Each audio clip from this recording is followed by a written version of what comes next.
Did you guys see that? It didn't skip a frame in the intro. We updated OBS and it didn't skip a frame. It was Barry's fault all along. Wait, did it? Immediately someone in my chat goes, no, it did. God damn it. All right. So, Barry, you broke it. Why would you do this? Oh, well. Well, it lagged in the beginning, if that's what I'm saying. It didn't show this, chat. We didn't get bone zoned. I think this time it skipped 2 frames. What happened? Oh boy. Yeah. Well, this show's gonna suck. How are you guys doing? Yep. Okay.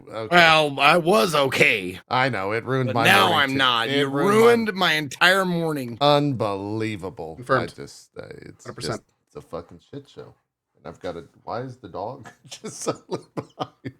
It's all going crazy here on Drop Frames. Welcome. It's another Sunday. It's been a busy week in the world of video games. Not only are there video games out and about, Xbox decided to just leak everything. Because that's been kind of covering the. Did you guys know that Phil Spencer wanted to buy Nintendo? Did you guys see those headlines? To be fair, I'm pretty sure Phil wants to buy everything. I think he does now. Yeah, I think you can lock it in. That's kind of the plan. He wants to get everything. We've also got updates on Unity. Also, I loved Xbox tweet. They posted the like weird sideways monkey puppet looking thing. Like, yeah. It's like, oh Lord. Yeah, it's It's kind of like, so how you guys doing today? it's been a week for them. Nothing to see here. Definitely been a week for them. TGS also happened. We got some news on Final Fantasy VII remake. No, I hate. What's the Remix? Nope, not remix. Something. Imagining? What the heck? Rebirth. Jesus. I hate that naming nomenclature that they use. Maybe it's just called Maybe we'll just call it that from now on. It's Yeah. That happened. Final Fantasy I agree. Yeah. And then Cyberpunk release 2.0 and Tuesday Phantom Liberty come out. I think the streaming embargo is tomorrow. Is that right, Co? Tomorrow morning. Yes, it is. Tomorrow morning, yeah. And reviews have come out and just all sorts of good. Yeah, the review's pretty positive from what I've seen. We'll check in with Co. I think he's the one of 3 of us, the only one of 3 of us that has been playing 2.0. So I'm curious to check in with that. But before we get to all that, what? Nope, Zeke, let's do it. Oh, I was gonna ask it. Is this one of the DLCs that you have to like complete the game in order to start playing, or is it like interwoven in the middle?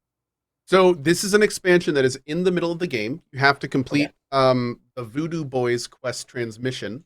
You're familiar with the base game, which is about it's definitely a bit into the game. Yeah.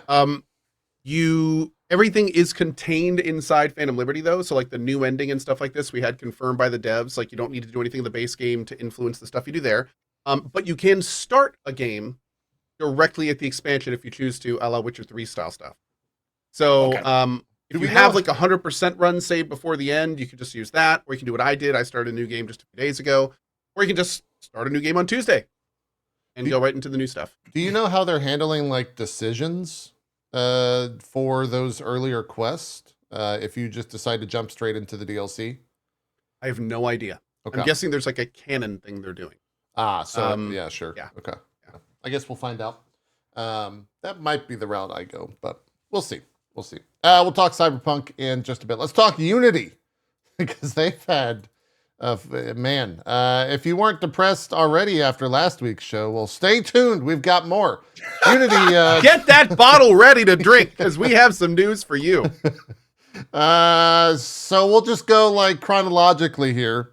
So on the 17th, which is actually last Sunday evening, funny enough, we were wondering when they were going to come out and say something. And it was last Sunday evening at 6:13 Central, which is 7:13 Eastern. About 4 hours after our show typically ends. Not that we had anything to do with this. But They think came we out. did, though. I think it was us. Yeah, I do. it Well, was, mostly it was, Rami. It was but actually Rami. yeah, it was us. It was Yeah, us. Yeah. Rami. They tweeted, "We have heard you. We apologize." This is the best part. "We apologize for the confusion and the angst the runtime fee policy we announced on Tuesday caused. We are listening, talking to our team members, community, customers, and partners, and we will be making changes to the policy. We will share an update in a couple of days. Thank you for your honest and critical feedback." I translated that tweet in case anyone was curious and had a reply on there as well. Yeah, a lot of people went in on him on that tweet. Yeah. I did too, but I used a lot more vulgarity. Yeah. Mine could have was all been- shorter. It could have all been summed up into an image though from South Park. We are sorry. Yes. So sorry. Yes. See, and the thing is, like, people bring up that nipple rubbing. Like I saw you post that, JP, as well. Yeah. But the one that it reminds me of, and it's so apropos because they actually are like in the within the South Park show, they're dealing with EA. Yeah. Because it was a whole NCAA, basketball players not getting paid for their images, blah blah blah. That's what comes to my mind is the EA. Like he's like a southern fucking Colonel Sanders looking guy. He's like, yeah, they want more money. I say, fuck them. I'll piss in your face. And that's what he says. So, fuck them. I piss in your face. And I'm like, that's what it feels like to me. Pretty much. Yeah. I feel Opera GX, the Twitter account, had the best response. And that Twitter account's amazing. Oh, that was not there because OBS. Basically, it's the frog of shame. Yeah, and it. Let me. I want to show it to everyone, but new OBS update. You know how this goes. Let's do that. I'll walk through this. Best time to update OBS right before a show. Well, no, this happened. But yes, also, I don't know when it happened. I was gonna say, like, it's the frog of shame. If the frog of shame gets more likes than the original tweet, then their tweet really sucks. And it did by about 40,000 likes. So Jesus. they stay winning. By about 40,000 likes. Yeah, the original tweet had 24,000. This one had 67,000. So good job, Opera GX. But yeah, everyone clowned on him for this. It was an absolute shit show. No. Yep. And then on the 22nd, Mark Whidden posted an open letter to our community on the blog, talking about everything that happened here. I'll pull that up so we can read it together. To our community. Yeah, go ahead. You read it, Zeke. You read it. I'm Mark Whidden, and I lead Unity Create, which includes the Unity engine and editor teams. I wanted to start with this. I am sorry. So sorry. We should have spoken with more of you, and we should have incorporated more of your feedback before announcing our new runtime fee policy. Our goal with this policy is to ensure we can continue to support you today and tomorrow, and keep deeply investing in our game. In our game engine. You are what makes Unity great, and we know we need to listen and work hard to earn your trust. We have heard your concerns, and we are making changes in the policy we announced to address them. Our Unity Personal plan will remain free, and there will be no runtime fee for games built on Unity Personal. We will be increasing the cap from $100,000 to $200,000, and we will remove the requirement to use the Made with Unity splash screen. No game with less than $1 million in trailing 12-month revenue will be subject to the fee. For those creators on Unity Pro and Unity Enterprise, we are also making changes based on your feedback. The runtime fee policy will only apply beginning with the next LTS version of Unity. Let's stop and say LTS, long-term service version of Unity, which means the Unity version that they will continue to update until the next long-term service version. So if you're using an old version, look at I read this. I was prepared. Look at the guy. I'm prepared for this. That's good. Yeah. So what that statement is basically saying is that the new version of Unity that will have the updates and the patches and all that kind of shit, that's what they are going to apply the runtime fee to. and not anything that is not any Unity version that's been previous. Mhm. So you'll if you're using that version, you're stuck with it, or if you're using that version, they're not going to update it anymore. But you can still use it and not get the fee. Right. And that's in shipping in 2024 and beyond. Your games that are currently shipped and the project you are currently working on will not be included unless you choose to upgrade them to this new version of Unity. We will make sure that you can stay on the terms applicable for the version of Unity editor you are using as long as you keep using that version. For games that are subject to the runtime fee, we are giving you a choice of either a 2.5% revenue share or the calculated amount based on the number of new people engaging with your game each month. Both of these numbers are self-reported from data you have already have available. You will always be billed. This is the important part. You will always be billed the lesser amount. So, what that self-reporting, what that means is you give them like the one you want to pay. I think, is that correct? I believe so. Yeah, you give them like say, okay, you add it up 2.5% or the runtime fee, whichever one is less, that's the one we'll pay. And that's what the self-reporting means. It doesn't mean like, hey, we didn't make any money. We're not, it's what we owe you. Here you go. Yeah. Because that was very much like self-reporting is for those like me who are not in the know. It's like it's very misleading when you see self-reporting.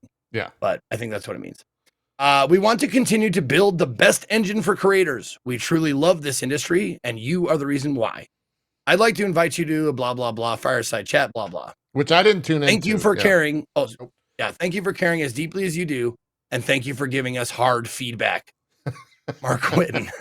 Hard feedback. Yeah, I don't know how that yeah. fireside chat went. I don't know if anyone in chat watched or read about it, but I'm sure it was an absolute fucking shit show. Or heavily moderated. Maybe both. But yeah, this is what they put out there. It's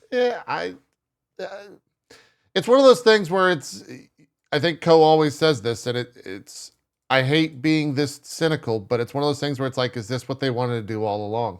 And like they put out the extreme so that this doesn't seem that crazy. There's also some other stuff going on where it's like the fact that we're even seeing them walk it back is because there were rumors that what they were trying to do was actually illegal in some parts of the world.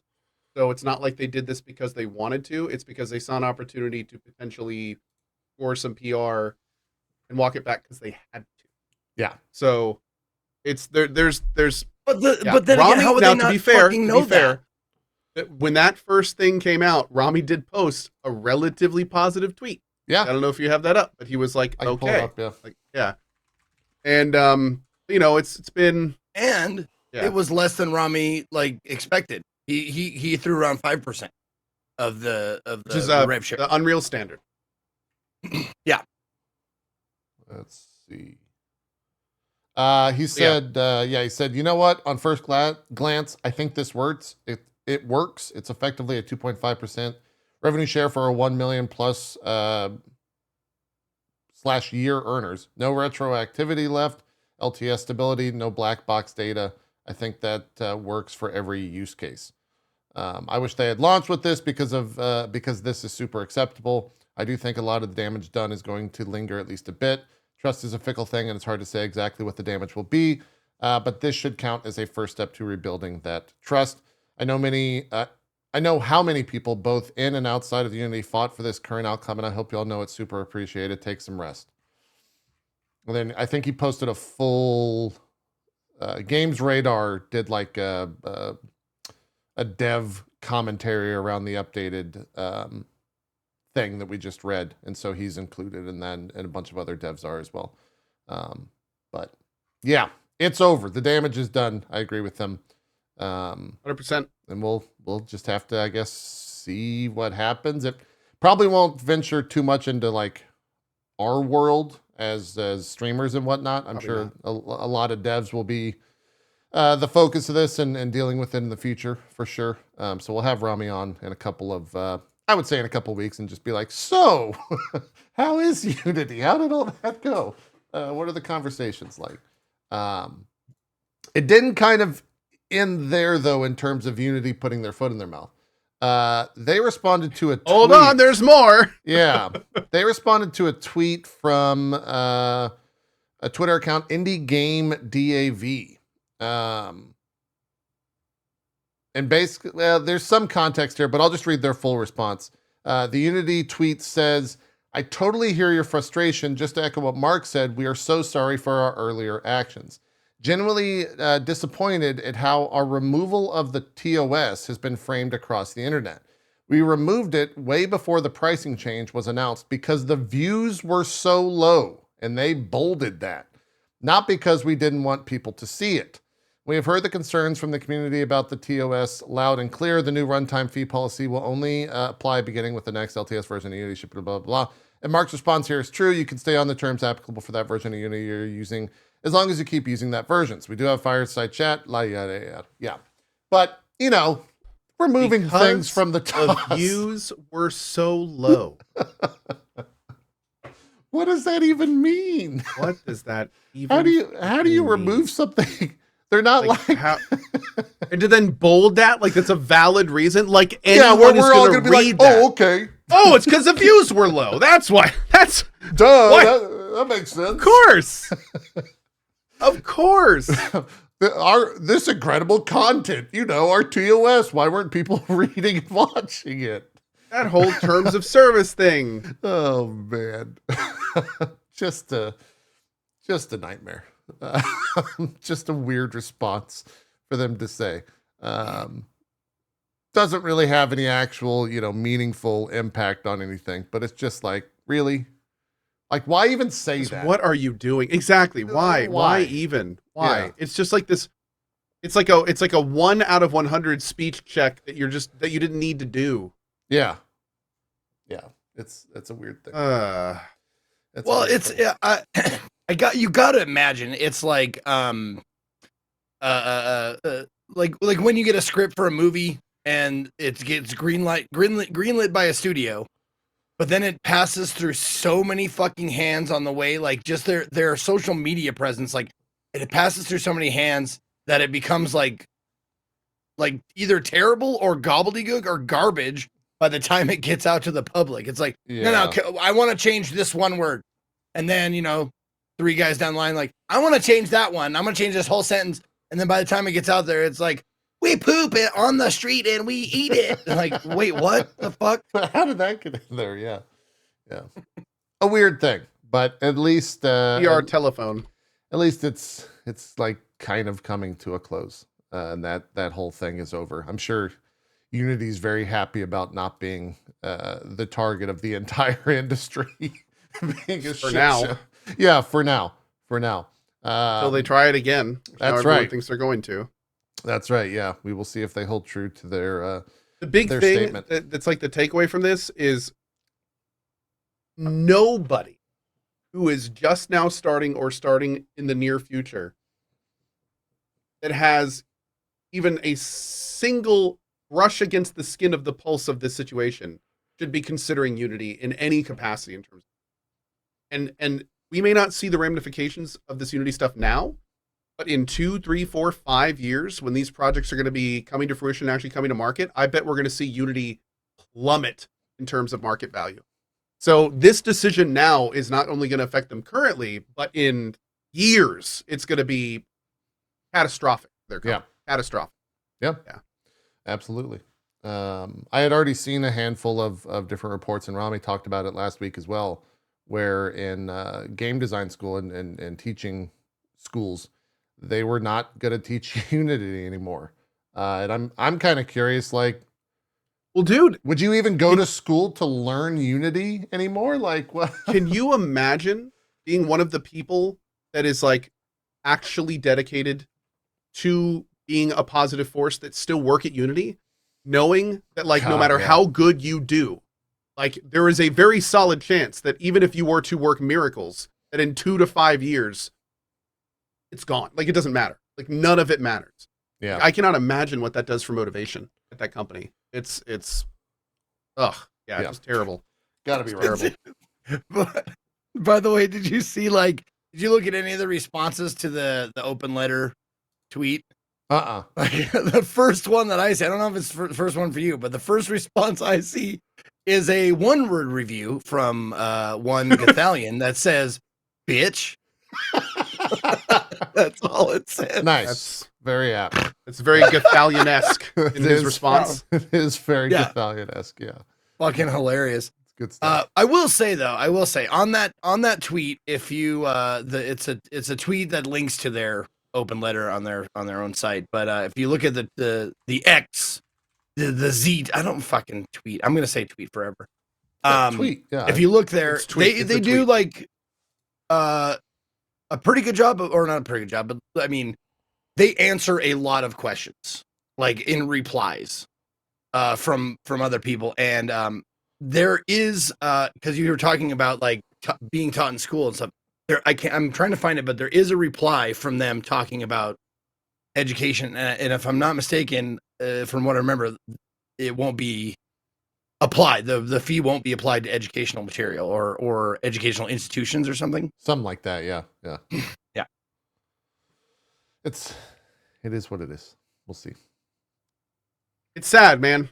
They were kind of like they were a good boy of game dev. They were a good boy. For the And most to see part, this yeah. be like see this be the potential impetus of what leads to their implosion is unfortunate. Unfortunate. Yeah, I mean, you could also look at it like, now this is a leg up for things like Godot. They're getting a shit ton of support, both social and financial support. I think it was the Terraria devs, where they did like 100,000 towards Godot.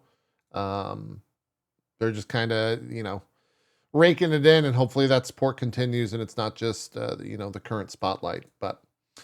Good stuff for that, and hopefully they can create a competition or a competitive platform, because that's the best thing I think for the industry ultimately is the more engines out there that are all equally good, then those rates become competitive with one another. So that's just how it works.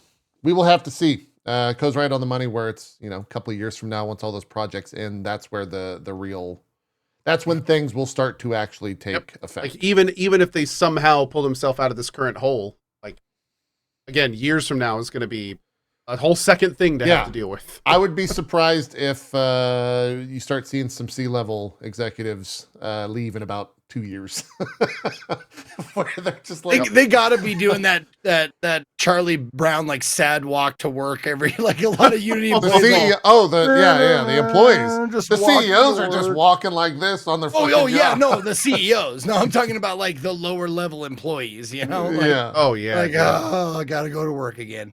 I found it. So someone asked, what about enterprise use cases? How does it make sense for NASA to publish any kind of interactive game and inherit the risk of success?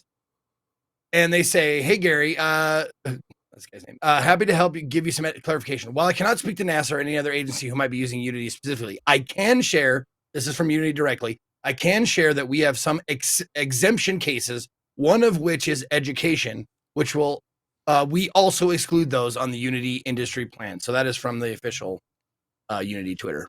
Cool. Well, maybe that keeps it in school, but yeah, I don't know. It's a tough thing.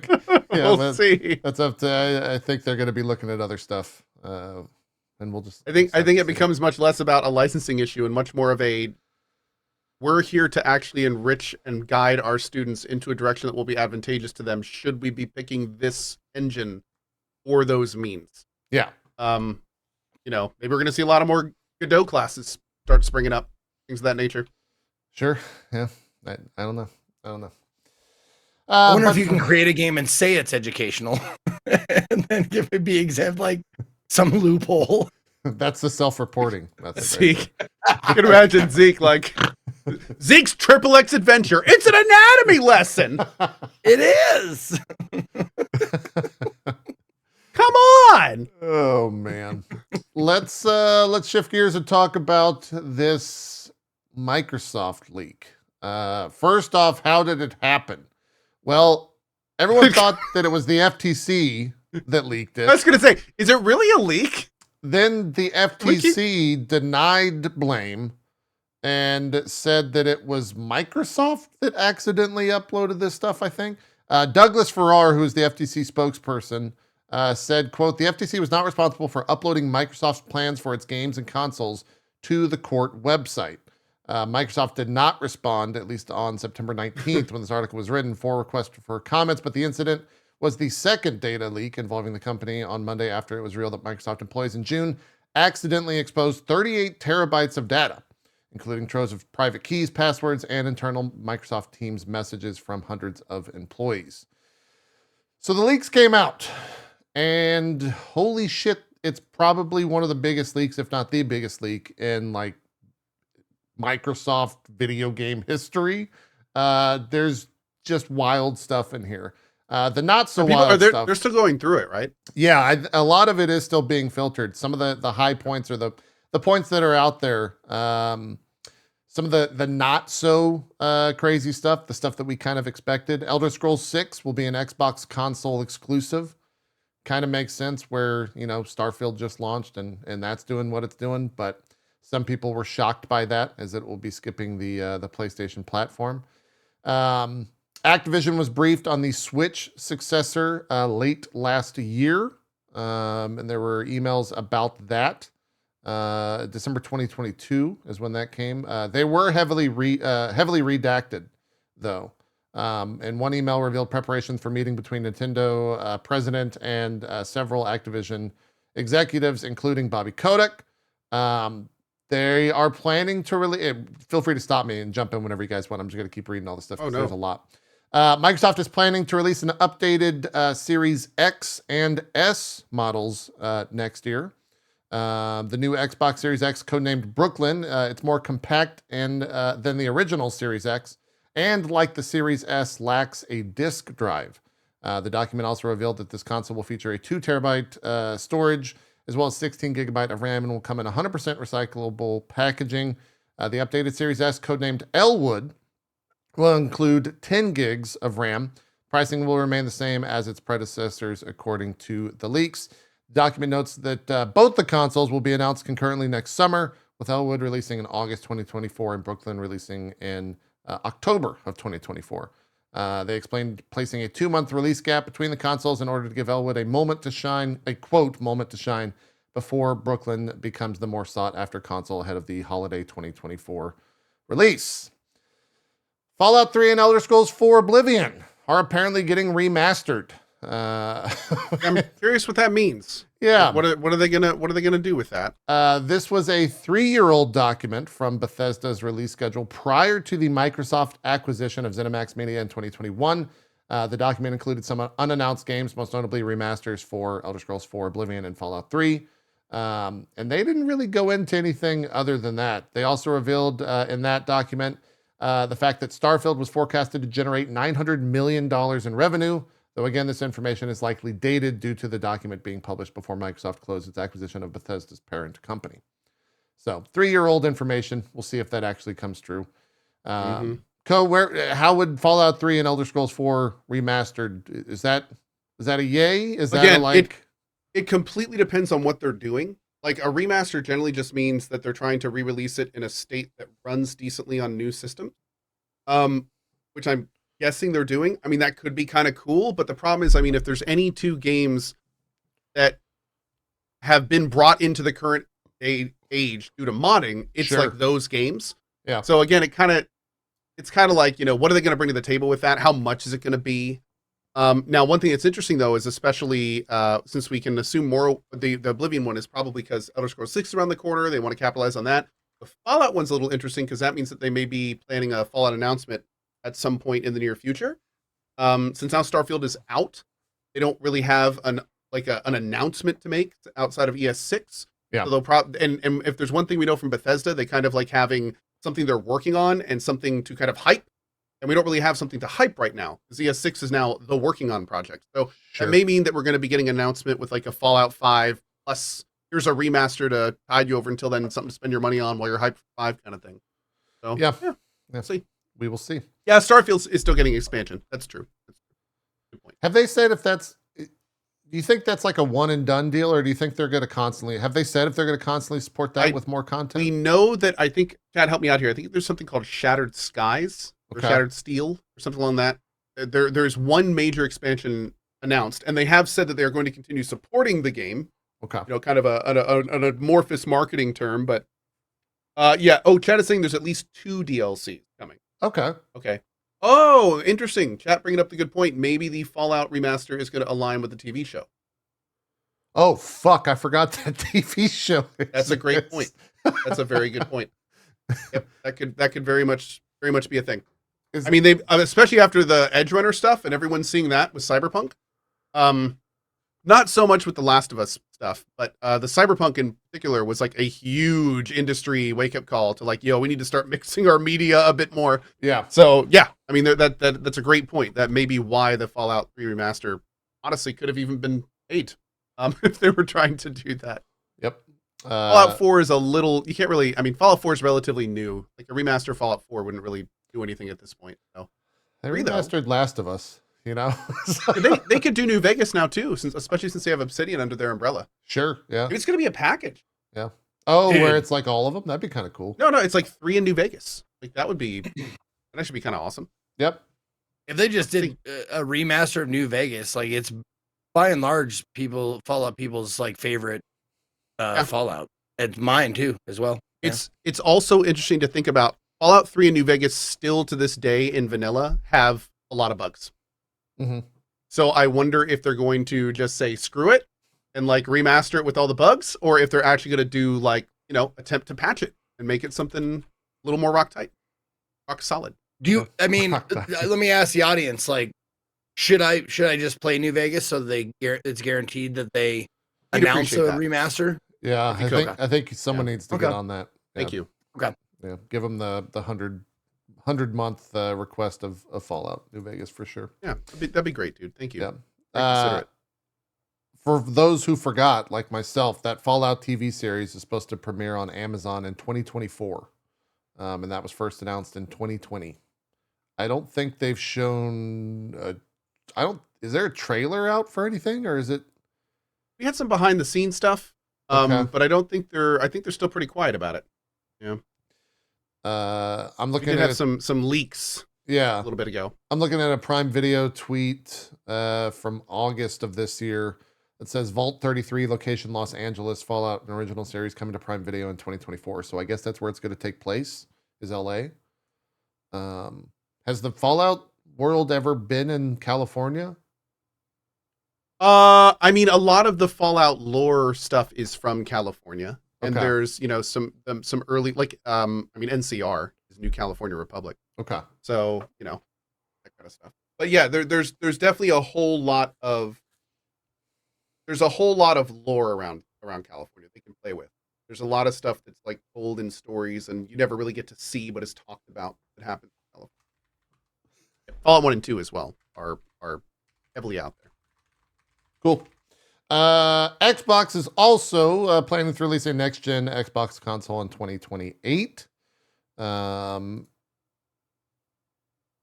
saying, so one of the documents released mentions that this new Xbox system will be a next-generation hybrid game platform. That's a quote, next-generation hybrid game platform. With development kits slated to launch in 2027, more interestingly, the document you can view above mentions a thin OS for a sub-99 consumer or handheld devices, implying that Microsoft may release a handheld device dedicated to cloud games. We'll see what happens with that. That's Jesus. We're already talking about 2028. It's only 5 years out. It really gives you insight to how far they're thinking, though. These companies that I think a lot of people are not necessarily aware of. There was, of course, we already mentioned it, the Phil Spencer really wanting to buy Nintendo. This was from an email in August 2020, where he was, quote, enthusiastic about acquiring the studio behind the beloved game franchise such as Mario and The Legend of Zelda. This is IGN's reporting. He also noted in the email that the acquisition, and this is Phil Spencer's words, quote, would be a career moment, end quote, if it happened. Yeah, it would be. I don't think it's ever going to happen, though. I mean, that's, man. The email also revealed that Spencer was interested in acquiring Valve and Warner Brothers Interactive Entertainment, the latter of which would mean Xbox would own developers such as NetherRealm and Rocksteady. So Phil really was just out there saying, like, I was going to I say, want them all. Give me every motherfucker in this room point, right now. At this point, drunken Phil Spencer then announced, you know what? How about we just buy Sony and then Home Depot and Amazon, and we'll just go from there. Why Home Depot? Does he need this? Because why not? Because then they could buy Lowe's later. Oh man. It's And then they're gonna buy Ford. And then they're just gonna buy Germany, the whole country, the whole freaking country. They've got enough money, man. I feel Spencer would like to address board of directors of Xbox, and I want to buy the moon. How much? Does someone own it? I'm going to buy it. Wait. What if we buy Cuba and rename it Microsoft Landia? Oh my God, Phil, that's such a good idea. I know. How do I do it? Love you. You guys, I love you too. Oh, I love you so much. That's such a good idea. Drunk Phil Spencer sounds like it's something that would be on like a late night, like reoccurring character or something. I want to hang out with drunk Phil Spencer. yeah, I want to know now, like, what Phil Spencer is like while drunk. Oh, man. Yeah. Does he just Yeah, I know. throw money everywhere? We He's should like, do that. I'll It's like buy Phil, this place. Fuck it. Give me Phil. food. Phil, we know you've been on Drop Frames, Yeah. but we've never had drunk Phil Spencer. That's right. Could need we a drunk perhaps show. bring him on Drop Frames? Could That's you my perhaps secret. get Yeah. I'm sloshed? always drunk. Yeah. Phil just answers like, Jesus. "Why do you think I always got that small smile on my face?" What about a controller you control with your butt? What about that? It's going to be a new controller. Well, control two your things. butt. One, he's never coming back on this show. And two, I really wonder Well, there what his goes next what the next interview looks like. Because how do you not ask him about any of this? He put out a tweet, which we'll get to, but like you man, get a very nice lawyer waiver involved saying this is what you can and can't talk Yeah, about. I it's mean, but no, you're absolutely right, dude. Like they literally have basically released the roadmap for the next 2 years for the entire company, and all it is questions and confirmations and why this, why that. So yeah, and I'm halfway through this thing. Like there's so much stuff. There is a next new 4 years. Excuse me, next 4 years. Yeah. They've got some new controllers. They're calling it additional gaming hardware. Beyond that of new consoles, it was a slideshow from May 2022, which shows basic concepts for a few devices, such as a one-hand controller and a mobile controller akin to the backbone of Razer Kishi. I think that's how you say that. An additional slide in the same document reveals a new game controller currently in the works under the codename Sibyl, which, according to Xbox, will feature direct-to-cloud connectivity. That's the same thing that the Stadia controller used, if you ever purchased one of those or heard the conversation around all that. There's also... Go ahead. Just throwing this out there, the idea of a fully functional, one-handed design from the ground up controller from a major corporation is huge for accessibility. Yeah. Actually awesome. That's fantastic. Yeah. That also means that I could play games with one hand and do a lot of other things with my other, which I'm also pretty jazzed about, to be honest. Do you guys want to just completely get out of the Xbox conversation for a second? Because I have something to add to that. That I watched yesterday. Pet his cat, by the way. Yeah, he meant pet his Oh, are you cat. playing Cyberpunk too? I was watching a trailer for I think it was Assassin's Creed Mirage, right? And in the trailer, at the end of it, they do like this quick promo spiel where it's like, grab a OWO gaming skin for more immersive experience in Assassin's Creed Mirage. And I'm like, what the hell is that? So I start researching this OWO, OWO. The name... Not Uwu? No, not Uwu. The name is supposed to be like, when you try this thing for the first time, you're like, oh, whoa. Oh. Right? Whoa. And I caught their marketing pitch on that. I thought that was kind of cute. But Okay. it's a $500 suit, okay? It's a vest Oh, that I've you heard of wear. this. Yeah, it's a vest that you wear, and it has pads looked it up. that Oh my have electrical stimulation. It's like haptic electrical stimulation on your entire body. I might buy this because I just want to see how fucking insane this thing is. If you go to their website, we're giving them some. Maybe they'll send us all. If you catch this, send us a suit. OWOGame.com, by the way. Yeah, if you watch this, send us a thing. So these are the sensation libraries that they have for you: a ball, an axe, a punch, a dagger, an insect bite, a dart, a shot, a light abdominal wound, a chest dagger wound. I'm going to be waiting for the follow-up product, Pants Edition. Yeah. A shot with an exit wound, a severe abdominal wound. And then they have like different interactions, grip, machine gun recoils, all that stuff. You can also have a quote, strange sensation, wind, fast driving, stress. This is the perfect opportunity for that Office meme where it's just like, nope, don't want any of that. Nope, not a single. I don't want a single one of those things. I play video games so I can do that stuff and not feel it. Yeah, that's why I play video games, is so I have nothing to do with those physically. Yeah. So did you by any chance see their hashtag?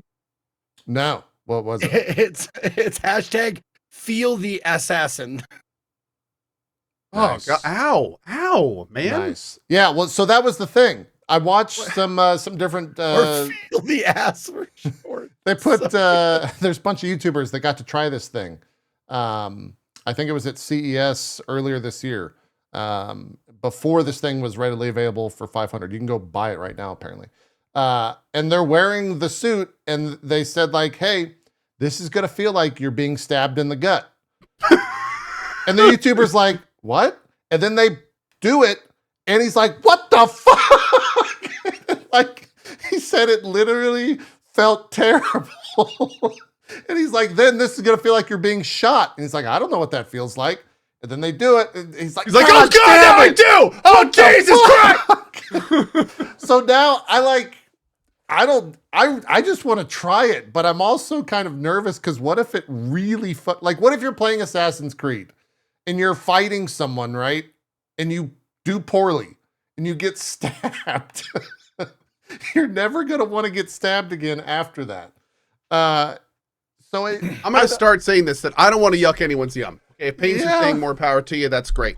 But I am not one personally that derives any type of pleasure from pain. No. And the only thing I could see with a system like that is maybe the feeling of like feeling the need to do better to avoid. But here's the thing. This is what gets so weird. That would mean that I would put something on specifically not to use it. That the best thing that could happen in my gaming is that this $500 device I'm using does not go off. Dude, I'm right there with you. And it's kind of like... And here's the follow-up. Here's the follow-up to what you're saying. It'd be great for streams, though. That's also true. But here's the follow-up, If you go to their games supported, natively, it's a handful of like VR games, nothing super big. But modders have gotten their hands on it. And there is a mod for League of Legends. And like, does it read chat and every time someone insults you, it gives you a grievous stabbing pain? I don't know, but someone that's been playing a lot of League recently, I think that would be hilarious if when you die, it's like, oh yeah, you just got stabbed a bunch of times. There you go. Enjoy that death. And they've got Fortnite, Valorant, Rocket League, CSGO, PUBG, World of Tanks, World of Warships. You die so often and over, like what? Like some of these games, like all you do is die. Like The every Forest, Among Us, Half-Life Alyx, Halo Infinite, Apex Legends, Super Hot. Among Us would be kind of wild if you're just like walking around and then you get like killed and it's like a stab wound to your back, or I don't know. I want to try. I want to know what that feels like just once, but I don't know if that's a $500 thing that I should. It's just shock, man. It's just shock. I cannot. That's all it is. Like it's the only one. I've been shocked before. I don't watching that like was like, oh, the first thing they're gonna do with that is adapt it to porn. No, yeah, Like that's yeah. that's the first thing I thought was like after Assassin's Creed, they're going to make it feel like, oh, someone's rubbing you, someone's like giving I think you a little much pinchy. better thing would be connecting it to a bits system in a Twitch profile. So you could just shock the streamer in different parts for bits. Jesus. They kind of outlawed that. Oh wait, actually, yeah, you can't do that, right? People doing charity stuff like with mouse traps. Well, wait, let's hit up the Kick CEO. They'll allow anything over there. Let's go check out the. Hell yeah, dude! They would probably make it part of their partner onboarding program. You have to do an entire stream in the vest. Yeah, exactly. Yeah, oh my lord. Anyways, I told you I would take us for a ride, and if OWO is listening, send us all one. And we'll make some content once, probably. Well, I'll tell you this: you can do that. I have no interest in doing that. Okay, all right. Cole will not play Cyberpunk unless it's like a charity goal that his community suckers him into. Probably. Fuck that! I'll do it. I'll do it right on this show. Well, to be fair, Zeke, you would do anything for money. Yeah, I mean, come on, dude. That's true. Wait, you're gonna pay me for it? Hey, icing on the cake. True. Fair point. Fair point. No, I did. No, I did the muscle stimulator thing. That I saw a video on, like a hilarious video where like these muscle stimulators, they put it on your muscles and it's supposed to simulate, cramp. Yeah. PMS cramps and stuff like that. So I've done something similar to that. Yeah, that's what those suits are. Is the full body suits that do that. The only way that I would use something like that is with proper mod support in something like Half-Life Alyx. Well, it's got mod support for it, but I don't know how proper it is. The idea of being in VR and getting like shot in the chest and feeling that shot, like I have to admit that would be kind of next level. I don't really see that sitting at a keyboard and mouse. It's sitting at a keyboard and mouse. It just kind of sounds masochistic. But like from an immersion standpoint, like a character hugs you in the game and the whole thing kind of like gives you a little feeling like they're actually putting pressure on you, like that kind of thing. Like I can see that as being kind of next level. It originally was made for VR, so that's people are utilizing it for that already. You just made me just think of all the lonely people out there who are just like, I want to feel what it feels like to have a hug, and like, that's nice. There's I was thinking I wish I could remember the YouTuber's name, but he put up a bunch of videos. There's one where it's like I felt a VTuber rub my leg type video. That's that's out there now if that's what you want to feel. Dude, that's a thing. I didn't even think about the interactability with that. Like if you're watching someone and then like, all right, put on your vest. Anybody who's wearing a vest, here we go. It's like ASMR, but like ASMR or something like that. Thrill I know. Seeker. There it is. He's a it was YouTuber off the by head. the name It was of off the Thrill dome. Seeker. I'm sorry, not great. Yeah. No. I was actually thinking like an actual real world application that I would it's obviously pretty expensive now, 500 and whatever. It's 500 euros too. Yeah, 539 euros to pre-order it. But like a real world application for me personally, or maybe back in my youth, was like acting, like doing method acting, and like if you're because my acting coach or acting teacher, excuse me, told me like, yeah, when I was doing this character who had a limp, I put a tack in my shoe, so I knew like every time I stepped on that, it would make me limp. Yeah, and shit like that. Like, but like if I was acting or whatever, and like I got shot in the side, like periodically the thing would like zap me to make to let me know like, oh shit, yeah, you got a gunshot wound or whatever. Yeah. I do find it kind of funny. It's like, so I want to get better at acting, so I'm just going to bypass that whole thing and physically hurt myself so I limp instead of acting like I have a limp. I'm just going to give myself a limp. Well, hey, can you just break my leg real quick so I can limp around a little bit? But that's method. That's the thing. That's like there's lots of schools of thought about acting, and method is one of them where you actually do stuff like that. Like you simulate things. And there's an old story where I think it was Dustin Hoffman was in a movie called The Marathon Man, And Sir Laurence Olivier, who is, Lawrence of, or Lawrence of Arabia? Whatever he was, but he was this really great like English actor, legendary. And for Marathon Man, Dustin Hoffman like ran himself to death because that was kind of his character. And Sir Laurence Olivier is rumored to have walked up to him and go, like, he collapsed on the set one day because he was so tired and exhausted. And Laurence Olivier stands over him and goes, "Someone teach that man how to act." Nice. Legendary. Legendary, yeah. I love those old time stories like that. All the legends have them. Let's get back to the Xbox. Sorry, I took us on a weird derail. It happens. I might, that might push me over the edge now. I might order one of those. This one's getting Phil in a lot of hot water. This came from March 2020. It's the moon thing, isn't it? Do what? Yes, it's the moon thing where he buys the moon. No, Spencer. Dude. What? I'm sorry. Real quick, this is a fucking genius idea the Green Warrior had, and I didn't even think about how cool this would be for that vest. If you're playing a horror game and then you feel like a hand on your shoulder or something like that. Yeah. Oh yeah. Oh my God. It'd be terrifying. That's one thing I won't ever do. March 2020, Spencer wrote an email to, I love that, like, we're getting emails leaked from Phil Spencer to Microsoft CEO Satya Nadella and CFO Amy Hood. This was right after the information Sony put out there for its console, in which Spencer was enthusiastic and said, quote, that Microsoft has a better product than Sony has, not just on hardware, but equally important on the software platform and services on top of the hardware. This email was sent out in 2020 before the current generation of hardware was released. Not to mention, during the trial, Microsoft admitted in a separate document that its gaming arm has, quote, lost the console wars.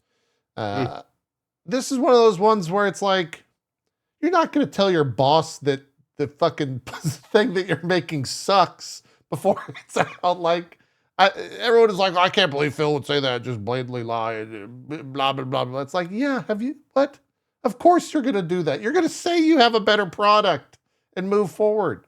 That's how that goes. I don't know why people were shocked by that one. And that stuff Like a happens proper all the yes time. man. Yeah, that stuff happens literally all the time in any single fucking company. It's corpo talk. It's how it goes.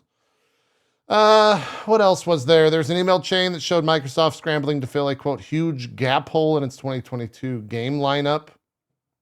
That's definitely real. Apparently Red Dead Redemption 2 might be getting a next-gen update. That came from an email chain in May of 2022. There was a, so was this an internal assessment? What was this? It's about Baldur's Gate 3.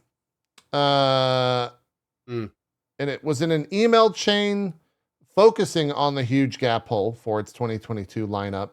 And it just says one individual in IGN's reporting. I don't know if it was ever stated who it was or what their position was. They shared a list of third-party games that the company could potentially secure for its subscription service Game Pass. One of those games was Baldur's Gate 3, which under the notes column dubbed the game as a, quote, second-run Stadia PC RPG.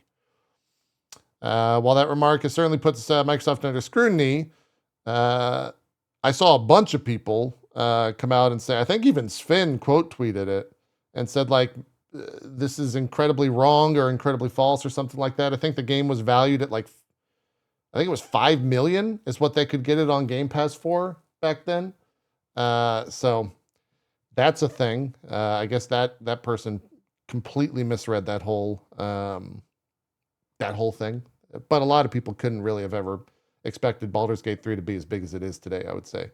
But after all this stuff, and there's a handful of things as well. The Xbox Series S is more popular than they expected. The whole thing, Ko and Zeke, you guys might know more about this. With Yakuza being a timed exclusive on Xbox Series X and S, that was a big deal. Did you encounter that when you guys were playing that game? That like everyone was blaming Microsoft for it? for it not being on PlayStation. Apparently, the entire reason that it was. Yeah, that was a little weird. I think people were kind of trying to throw out what they wanted to think. Okay. But yeah, I don't think it was quite. I don't. There was no. The writing was not on the wall for that. Yeah. So, A large majority of people were blaming Microsoft for that, but it was actually because of a parity clause. Microsoft's parity clause with Sega. Sega was blocked from releasing a PS5 version in Japan until Microsoft did the same. With the PS5 version not ready, Microsoft's, quote, added bonus of a 4-month timed exclusivity in the West was why that came out. So after all this was said and done, I think it was a day or two later, might have been the same day, Phil Spencer put out a tweet and said, "We've seen the conversation around old emails and documents. It is hard to see our team's work shared in this way because so much has changed and there's so much to be excited about right now and in the future. We will share the real plans when we are ready." That's about as good of a response, I guess you could really state. Like, own it. Yeah. Say, things changed. That was a long time ago. Blah, blah, blah, blah. We'll share this real stuff when we're ready. And then try to never mention it again. Yeah. And then publicly request no one ever speaks of it again. Yeah, the PR people will say you cannot mention the leaks. Do not talk about those leaks. So there's a bunch of other stuff out there for all of that, and I think they're still kind of sifting through it, but that was most of the big stuff from it. I'm sure some more smaller things will come out over the next couple of days, weeks, whenever they're getting to Months. all of that. Yeah, months potentially. Wasn't it like 35 terabytes or something of data? Like that's crazy. What else is happening? Cameron Monaghan, who is the star of the Star Wars Jedi Survivor games, has straight up confirmed that there's going to be a third one. He was at Comic-Con in Florida earlier this week. Himself and Tina, Ivlev, who plays Marin. And they basically just confirmed that a third game is in the works. According to the actors, the talks have already happened, but the actual development has yet to begin. So that makes sense given with where that game ends. I think that there's a pretty likely story. You just reminded me that I never went back. The shitty frame rate got too much for me and I quit and I never went back to finish it. It got patched a bunch of times. I'm sure it did. I think it runs okay, but I don't think it's spectacular at this point, but it's definitely better than what it was. So it's worth, I think it's worth going back. See, I think you'd enjoy it. I liked it. Yeah. People in chat are saying it's still kind of bad. It's still bad, still kind of rough. Yeah. But it's got to be better than what it was when it first came out. I mean, that was rough. There were some real issues when it first came out. Yeah, there was some real issues. Yeah. I feel like the Star Citizen news is kind of weird, but it's also just like a poke at Star Citizen. They announced that they've got, and we love doing that here for some reason. They announced that it's time to do Alpha 3.20, that they are calling the, quote, fully loaded Alpha update. And this comes as they are crossing over $600 million in funding. Say that number again? To be precise, $604,183,210 from just over 4.8 million backers. All right. Okay. Yeah. All right. Okay. Wild. So people are still putting money into this? Yeah. Oh, like all the time. All the time. All the time. Yeah. Yeah. Star Citizen is like one of the best marketing teams ever, combined with a dev team that just can't quite do it. And I don't know if it's the dev team's fault or the people managing the dev team having just way too many mismanagement issues and scope issues. Yeah. Very well might be that. It very well might be. The You game's think making this progress, but it's just very slow, lethargic, slow progress. Do you think this is the biggest case of video game edging like ever? I would say they are not doing enough for that. I think they like DayZ might be like the one that's like closest because they never like they still didn't do a 1.0 of that, right? Like an actual like full release. Oh, no, I think it actually. I think it DayZ made actually out. like DayZ made it out. recently. See, no one knows. Like I think. Pretty sure. I think everyone, at least in my they did, circles, okay. yeah, Yeah. played that in Okay. beta and early access, and then like never went back to it. But yeah, 1.0, did come out. Well, and that's the thing. Like, it's not a game I've ever played. It's not a game like I've ever kept up with news wise. I just knew like a few people in my circle of friends talking about it, and just going like, it's been in, early 2018. access for how long was it in early access? Like, quote unquote. A while, a very, very long time. 6 years, 6 years maybe, something like that. Yeah. That full update, fully loaded, just to give the full news story, I guess. Overhauls the arena commander mode, has new PvP modes, maps, and racetracks, as well as adds new missions and ships to the persistent universe portion of the space sim. The update also adds the MISC Whole Sea ship, the quote, Titan of the cargo hauling profession, with room for a crew of up to 4 players, and the Fury LX, a racing variant of the recently added Mirai Fury Snub Fighter. New features include automatic cargo loading and unloading at space stations to support the whole sea's expansive cargo capacity. Now, are those ships that you...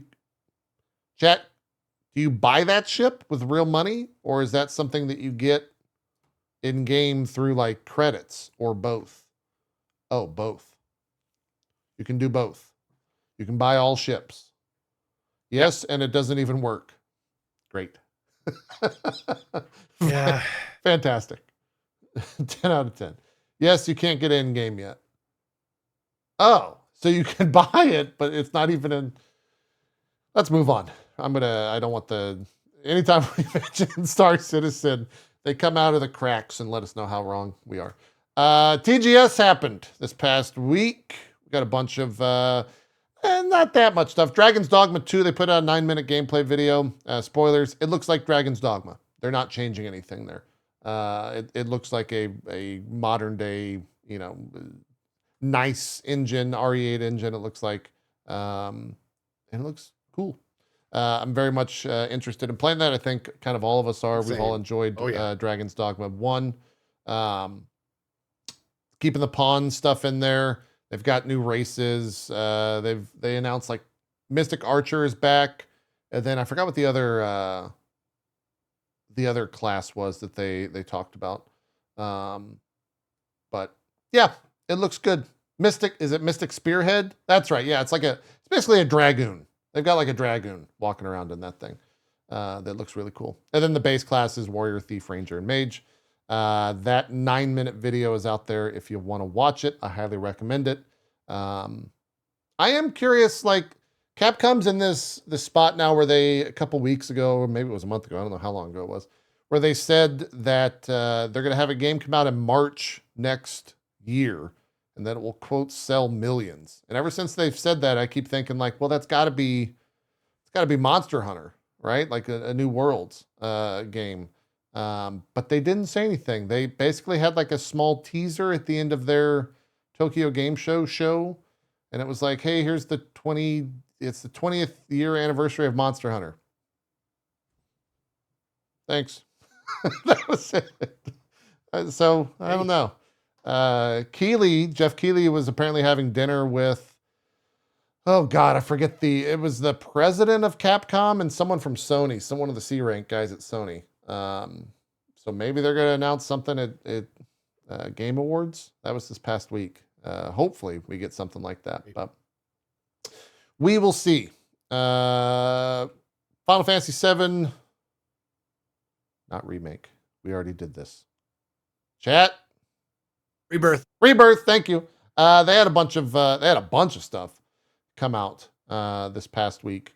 And I will just say, go read Maximilian Twitter and YouTube, because holy shit, He's covering all that. They gave a lot of creators. I think a bunch of creators were invited to play it. Jesse Cox played it. Max played it. A bunch of people were talking about it this past week. It looks good. It looks like more Final Fantasy Rebirth, remake, all that stuff. It's all in there. I haven't even seen that one yet.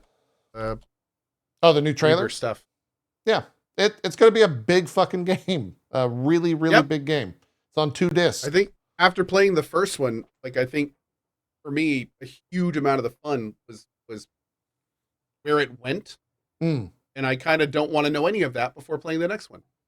I think like that was they kind of spoiled a lot of stuff because they straight up said like this game will go to this point. And like I don't want to know any of that. We know where they provided where that game will end story-wise. They showed all the characters from 7 that will be in this one. They talked about if they will be playable or just like a character in your party. Wow. There's a lot of stuff that if you want that information, you can go and find it. But I won't like get into the nitty-gritty about all of it because it's kind of spoilery. Speaking of spoilery, well, real quick, if it's not spoilery, it might be, but I haven't played Final Fantasy VII since it was, on three black back discs on PlayStation. So when they talk about that scene, they say that scene is in it or whatever. in the first, wait, are you saying in the first one or the second one? No, in this one, in the upcoming one. In Rebirth, so you're asking what that scene is? Is that what you're saying? Yeah, what are they referring to? The scene. Anything? Okay. I mean, I know what it is. Oh yeah, we all know what it is. I'm walking on eggshells. I think a big super spoilery. Okay, never mind. I guess it's spoilery, but it's also spoilery for like a 20-year-old game. It's still a spoiler. It's still a huge spoiler. Yeah. You have to remember, a lot of people are going to be experiencing Final Fantasy VII for the first time through these games, so it's absolutely a spoiler. I probably not for most gamers, but it absolutely is to some. They did not say. I apologize. Here's what I will say. They did not say if that is in this or is not in this, and we don't know. 100% did that on purpose. Yeah, we don't know, given what happens at the end of the first one, if that's even going to happen, right? Like that's a big question around it. Is like, which is hilarious because you're going to have two camps where it's like, what do you mean you don't know? It has to happen, and others like, no, it has to not happen, and it's just like, it wouldn't be Final Fantasy VII if it didn't happen. Well, that's because it's a remake, No, it's just it just goes back and forth and back and forth and. Yeah. It has been really interesting is the public word I would use. Hold on. Let's do it. Let's do the spoiler hand. We're spoiling hand. Let's do the spoiler hand. Spoilers in 5, Spoilers. 4, okay, here we go. 3, 2, 1. The Final Fantasy VII scene is in regards to Aerith being murdered by Sephiroth at the bottom of the crescendo in kind of what would be, I guess, disc 2. That's what I thought. Two? One? Is this one? Oh, wait, is that the transition between 1 and 2? Yes. Yeah, I think so. Now it's like one of the big. Been a long time since I played the original. Yeah. But anyway, that's the event. That's the event that everyone has been talking about. So that's what I thought, but I thought it was with the way people were like saying that scene, the scene. I thought it was like some like I genuinely thought it was like. Did they show boobs or something like that I missed in my first playthrough of the game? No. It was a really that was the Game Shark code that you could put in Zeke. Yeah. In that era, it's one of the more kind of like jarring, like what's it was a very big deal. It's the Dumbledore meme of that era. Darth Vader. Yeah, exactly. Yeah. The Darth Vader meme of well, that wasn't a meme. That was just a spoiler. Anyways, yeah. We'll see. Go watch the videos. There's a lot. The game's going to be big. It looks huge. Looks like more Final Fantasy VII for the most part in the combat. Everyone said the combat was fun. They're adding in like combo moves. I saw the brief moments that I saw kind of looked a little bit like Chrono Trigger style combo moves where two people in the party can do like a X attack or whatever you want to call it. I don't remember any of the names in game, but they're adding stuff to it, which is cool. And you can also see a dog riding a chicken, if that's something that you're interested in. That's in the game as well. Okay. Now, is it a chicken-sized horse or a horse-sized chicken? Horse-sized chicken. Move on. Horse-sized Okay, chicken. okay. Horse-sized chicken. Yeah. I had to think about that one for a second one. Yeah, that's out there. Moving on. Not necessarily the biggest news. Sea of Thieves is going to be doing PvE servers later this year.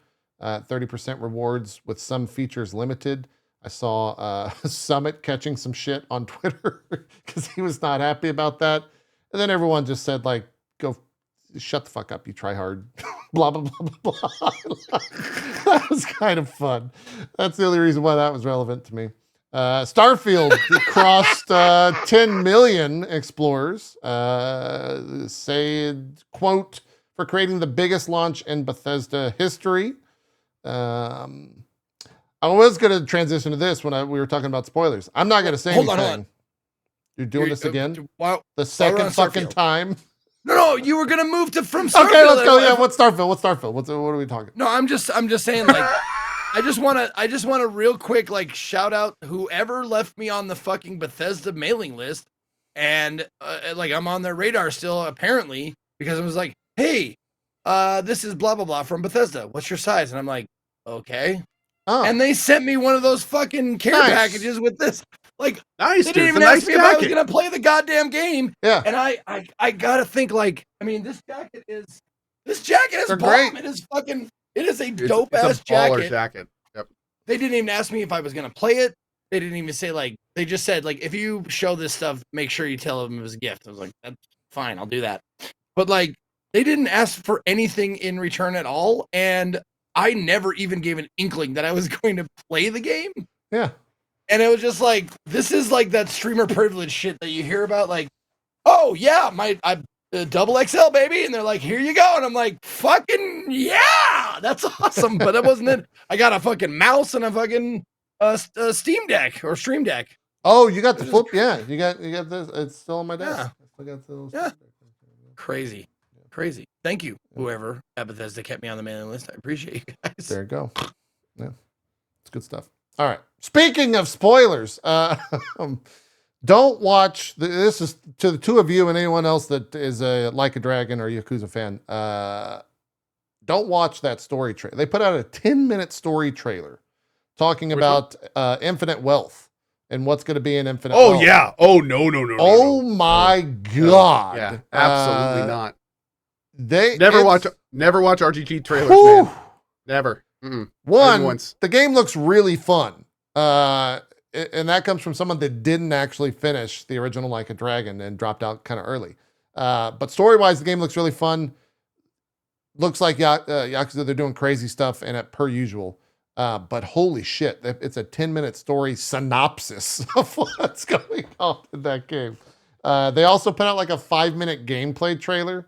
That has like location leaks and stuff like that. They showed off a lot of new party members within the game that are, I'm not going to say anything else other than that, so I'll just leave that there.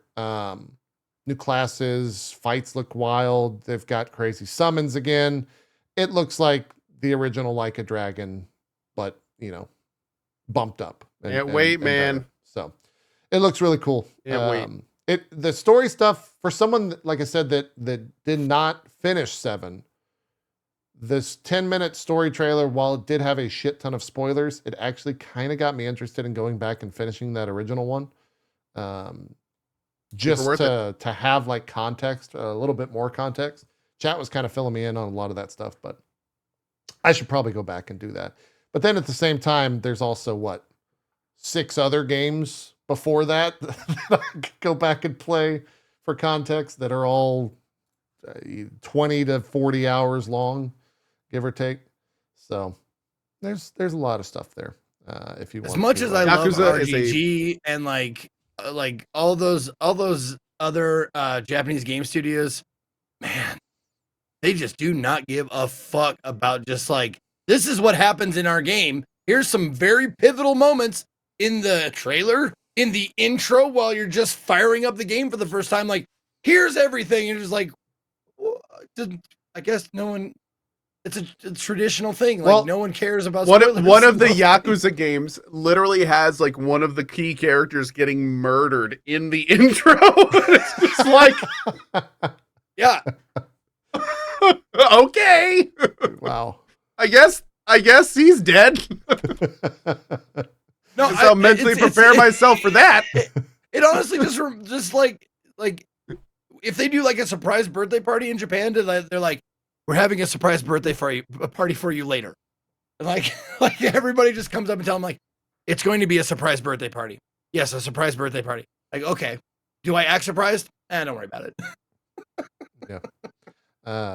I guess I understand the idea because, like I said, I'm actually interested in going back and playing it. And if you guys, fans of the series, are already going to play it, maybe those trailers aren't for you guys and they're for people like me, I guess. But at the same time, why would you like not want your audience, your instilled I mean, a lot of them audience? show spoilers for that game, though. So it's like Yeah. it doesn't even. I don't know. It's just. But for context, people are like, "Oh my God, that's so and so," and I'm just like, "Oh, I don't know who that is. I've never seen this person before." So, But like, don't they like know from like cultural stuff? Like, if they sold like, I don't remember which movie, if it was Jedi or Empire, but like, if they just did the trailer, it's like right off the bat, it's like, I'm your father. It's like, he's his father, but why? Or like, why would you do that? yeah, I don't know. Someone in my chat says spoiler culture is not really a thing Japan understands. That I could see. I guess Sure, if no, it's no, just and that's- cultural that's- difference, then yeah. That's totally fine. But it's like from a marketing standpoint. If I was in like a Japanese marketing room, I'd be like, you know how people like talk about iconic moments in movies? You know what most of those moments are? When they're surprised by something that happens. Like, nah, that's a Western. We don't need to surprise anybody. Yeah. Well, regardless, be careful when you're watching. If you watch that 10-minute trailer they put out, looks cool. Got a lot of stuff in it. A lot of spoilers for what's going on in that game. No, someone came into my chat, was like, "Have you seen it?" I'm like, "No." They're like, "Don't." I'm like, "Okay, God, all Yeah. right, fine." That's essentially exactly what happened to me. Like, hey, has Ko seen the Yakuza thing? No, I haven't seen it yet. Okay, avoid it like the plague. Yeah. Just don't get anywhere near it. Don't watch it. Don't let anyone convince you to watch it. Pretty spoilery. Insomniac Games announced they are gold for Spider-Man 2. That'll be launching on October 20th. That game had a bunch of previews, I think, hit last week. They all said it's the first one, but better, which is fantastic because I think everyone really enjoyed that first one. Can't wait for that. I think we're all going to be playing. Zeke, you played that first one, right? The first Spider-Mans? I did. Yes, Yeah, okay. that's the only one I played. I never did pick up Miles Morales. Oh, or okay. haven't yet, I suppose. Yeah. But I did play through, and I remember remarking about it because it was on my top 10. It might have been my second, like number 2 or number 3 game of that year. And I remember remarking like, this is one of those very rare games that I would say every single person, young, old, gamer, casual, whatever, will enjoy this. Totally. You should play Miles Morales. It's good. It's only like a 7 or 8 hour experience too. You can get through it pretty quick. And I think it's got PS5 update or whatever, so it looks and runs well, and will be heavily, I'm sure, called back upon in the second one, given the subject matter of that. So it'll be a week for me then. Okay. Yeah, it'll be about a week. Oh, it wasn't made for PS5. Did it launch on? Oh, it's also on PC. Play it on PC. There you go. I forgot about that. I forgot that launched on PS5. I think on PC platform or PC platform. Yeah. It's no, which platform is what I'm asking. Which one should you Like play Steam? it on? Oh, yes, it's on Steam. Yeah. Okay. Yeah. I think that's it Oh, yeah, right for there. news. Wow. How long did you say it was? Not long. Under 10 hours, if I recall. I mean, I like it's a quality game. I get it, but still, It's like 10 expensive. hours for $50. Yeah, that was always the biggest hurdle with it. Yeah. It was expensive. I mean, I'm all for like quality over quantity. You know, if it's a quality game, I'll pay. I'll happily pay more for it. But that seems like a lot. It is. It is indeed. I think that's it in terms of just news. So it was casually announced in a board meeting of the owners of Daybreak Games that, oh yeah, we're going to be making a new EverQuest game. Really? No other details. They were talking about projections, and they said they brought up the EverQuest franchise, and they're like, yeah, we're going to start making a new EQ game. I think next year, and it's going to take us 3 years. Like an MMO EverQuest? I hope it's not a mobile game. I mean, we'll see. We really don't know much at all. So I'm hoping we'll get some announcements out, hopefully in the near future, because I obviously, as an EverQuest fanboy, would love to know more. Yeah. We'll see. Ubisoft did something similar in just a straight up press release, like a text press release. They announced that Division 3 is being made this week, and that Julian, I forget on his last name, I think is at the helm of that or involved in that.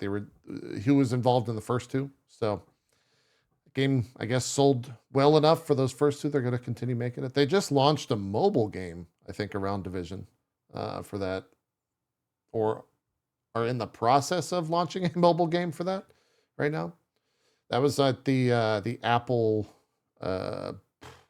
iPhone event last week. They were like featured there for that. So that's a thing.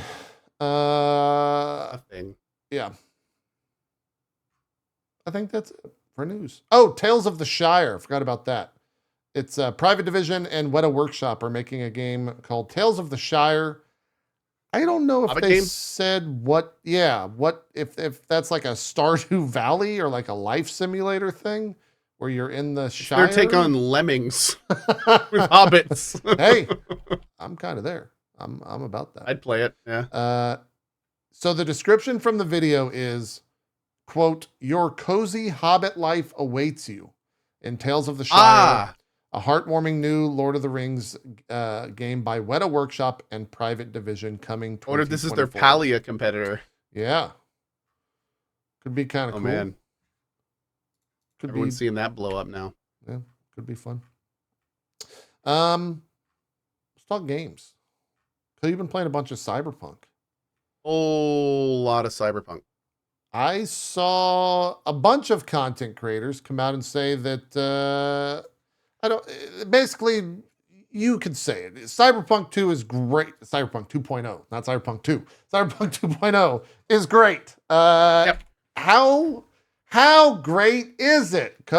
It's pretty great, JP. So the best way you can say it is Cyberpunk 1.0 was essentially early access that they marketed as a full product, which is even more reason to, dislike the whole situation. But It took them about 2 to 3 extra years, which is what myself and many other people were saying that the game needed more cook time with. And now here we are, like 2 to 3 years later, about 2.5 years later, and the game has significantly less bugs. It looks a lot better. It has a skill system that is far more enjoyable. The perk system has been rebuilt and is a lot more enjoyable. The transmog system is great. They've redone how loot is. They've rebalanced the entire game and changed it in many, many different ways. And the short of it is when Cyberpunk released, there was some really good stuff in it, obscured by some really not so good stuff, and then a lot of missing stuff.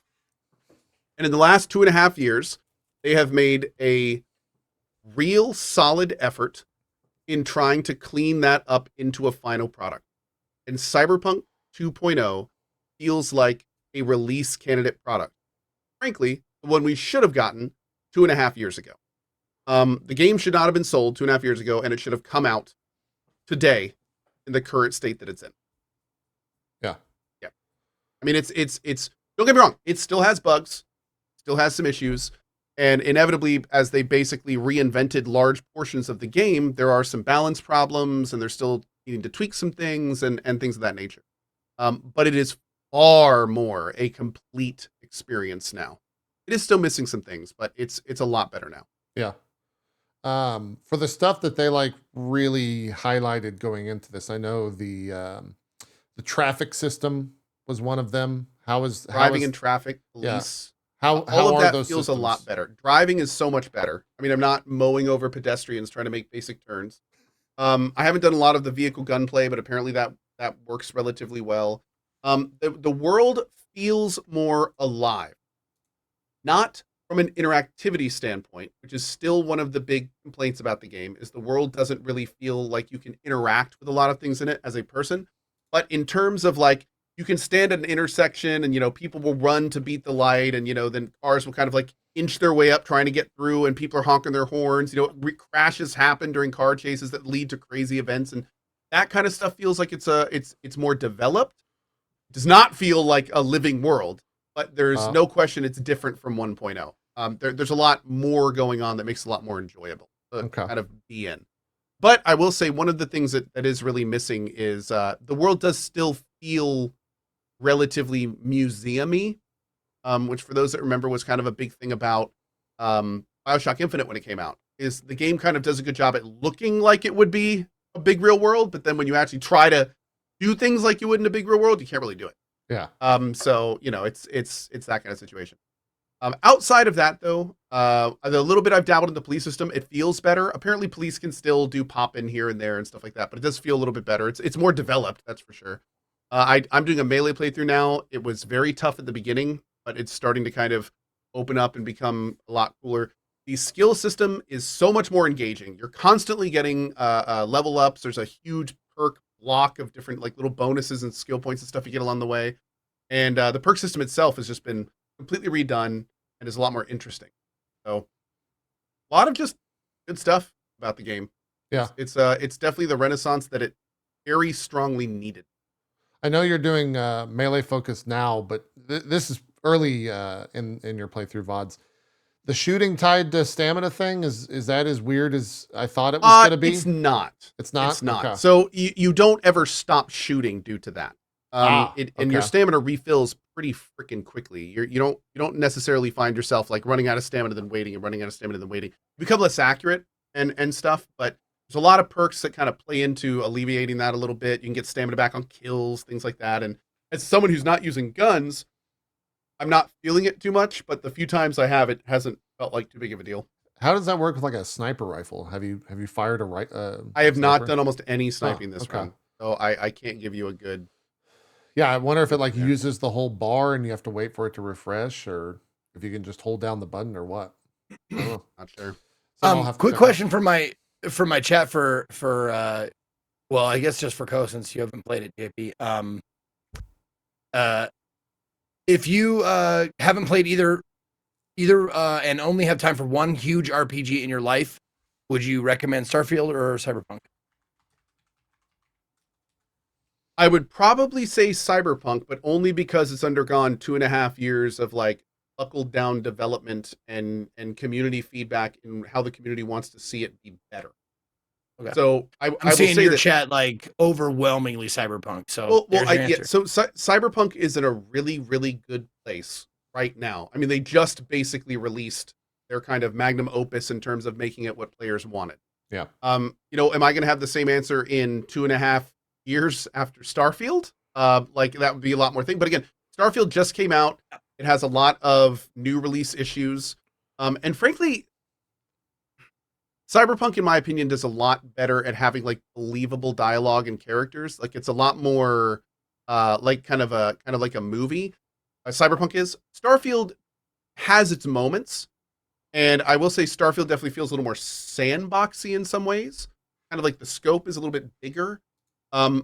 But in terms of the overall experience, right now, not only is Cyberpunk just having 2.0, but literally in 2 days, we're getting like a huge new expansion that people are saying is, at least the reviews are, take that with a grain of salt, saying are pretty good. And for the record, one of the sites that gave the original Cyberpunk 1.0 a 3 out of 10 gave the expansion a 9 out of 10 and basically said like this is what the game should be. Yeah. So Well, like, I'm not things like, are not for looking nothing, but I think Starfield might be a better choice. I don't know. man, they're getting their worth with that, right? Yeah, I'm pretty sure that Bethesda rep just got a raise. Starfield is just great, you guys. What a fantastic. Is that a 49? What is that? Well, let me just. They sent you a card? My mouse there. Starfield is it's so good to get. Where's my watch? I need to see what. Oh, it's Starfield time. Wow, that's incredible. It's Starfield time. What time is it? Time for more Starfield. Oh man. Let me But check yeah. the sheets on my bed. Seems like Starfield. Coming up, Starfield. No, I had a really I actually am having a really good time at Starfield as I still have more to do after my 150 hours. You spent a lot of fucking time in that game, yeah. I've spent a lot of time in Starfield and I've loved pretty much all of it, and I'm going to continue playing it after the Cyberpunk stuff probably winds down a little bit. Yeah. But but again, Cyberpunk is in a really really good place right now. So it would probably eke out my recommendation currently. Makes sense. I get it. And also, like, I would be in the same, even though I haven't played either of the like the 2.0 or the or Starfield at all. Like, I would honestly say Cyberpunk now because Starfield, the mods, like just the modding community, like of the Bethesda games, is just so prevalent and such a like it's become The an longer integral you can part give of Starfield, the enjoying better the it's game. going to get. Yeah. Yeah. Like the more you can give Starfield, not only has Bethesda announced that they are going to continue patching it, and they actually released in not so Bethesda fashion a like big public blast saying, "Yo, we are going to put in DLSS, we are going to put in an FOV slider, we are going to do all this stuff you guys are yelling for. Give us some time, we're working on it." So not only do we have that stuff coming from Bethesda, but we also have the modding community that is, if you already checked Nexus Mod, frantically working on this game right now. There's some very big things coming from a modding standpoint. So to be fair though, and just so it's said, there are some great mods for Cyberpunk too. Cyberpunk has a good modding community as well. So there's a lot of really, really good stuff out there. So, something to consider as well. Yeah. And for anyone like I wasn't commenting on Bethesda. Like I don't think a game should have to be modded to be good, but it's going to happen. So why not take advantage of it? Yeah. Good way to put it. How's performance? I jumped in. I think asking you performance is kind of stupid because we're both on very high-end rigs. Yes. But my computer is powered by a micro black hole. Yeah. I've heard that it's good across the board. Have you heard similar? I have heard that you can get it running well, maybe not the most pretty on some mid machines, but you can get the frame rate up. I have every single thing maxed, ray reconstruction on, all of that with DLSS 3.5 turned on. Yeah. And it is beautiful and pretty much sticks between 120 and 160. Like, okay. It And never you're really running 1440? Yeah, 1440. Okay. Yeah, I was getting like the benchmark gave me like 85 at 4K, which for 4K that's pretty good. Generally speaking. It is a gorgeous game. There's been a few times when like I've been walking around and just stopped and been like, this is, especially like when you walk down a street after it's just rained and there's like those water puddles reflecting everything. There's lights, neon everywhere. Neon it's all really doing the takes reflection thing. Yeah. Oh man, you walk into some of the bars and stuff, and it has like almost a hazy, with the light going through it. It's really good. Yeah, really, really very pretty game. I guess the other question, and maybe it's unfair to ask you now, but like because the expansion's not on, you haven't dabbled in it. If you played the game originally and you were kind of like, okay, did 2.0 like fix? I have been getting that question a lot. Yeah, it's probably the number one question, I would think. And the thing is you can't ever answer that question appropriately without asking that same person, why was it only okay for you? Because the story and the characters are still there. If you found them uninspiring or flat, that's not going to get any better. The game was pretty on release, so if you had a beast machine, like, yeah, it's really pretty now, but like, so for me, the thing that really killed it for me in 1.0 was the bugs everywhere were constantly breaking my immersion. I did actually even have some graphic issues back then. I felt like the looting system was completely uninspired. I hated that I didn't have transmog. The skill system seemed very flat. The perk system seemed very flat. Skill system was not very interesting at all. Everything I just mentioned has been fixed in 2.0. Yeah. So, like, for me personally, it literally feels like, and I tweeted this out, and I mean it wholeheartedly, it literally feels almost like a different game for me. Because I was so focused on a lot of that stuff. It drove me crazy that I was going around looting a pink miniskirt as like the highest armor thing I could wear. God, we like, that was joked about killing that me. so much on this I project. know, it was driving me crazy, man. I hated always it. looked like a complete clown. Yeah, It wearing drove the me fucking wild. like weird mesh. Yeah, shit. dude. And the skill system was a complete afterthought. The Gas perk system, mask like, and shit. the perk system worked, but it wasn't interesting at all. You know, the whole item and crafting system was weird and not very well thought out. So like anywhere you turned in 1.0, the keyword was unfinished. Yeah. Be it the bugs, be it the systems that didn't really make sense, be it the lack of systems you wanted, via things just kind of being there and not being interesting. Like, it felt like you were looking at a lump of clay instead of a statue. And 2.0 did a good job at making it look, not maybe perfectly like a statue, but a lot more like a statue. We are no longer that lump of clay. We are now like, we have given the game its own voice in 2.0. It feels and looks like something you might expect from CDPR after Witcher 3.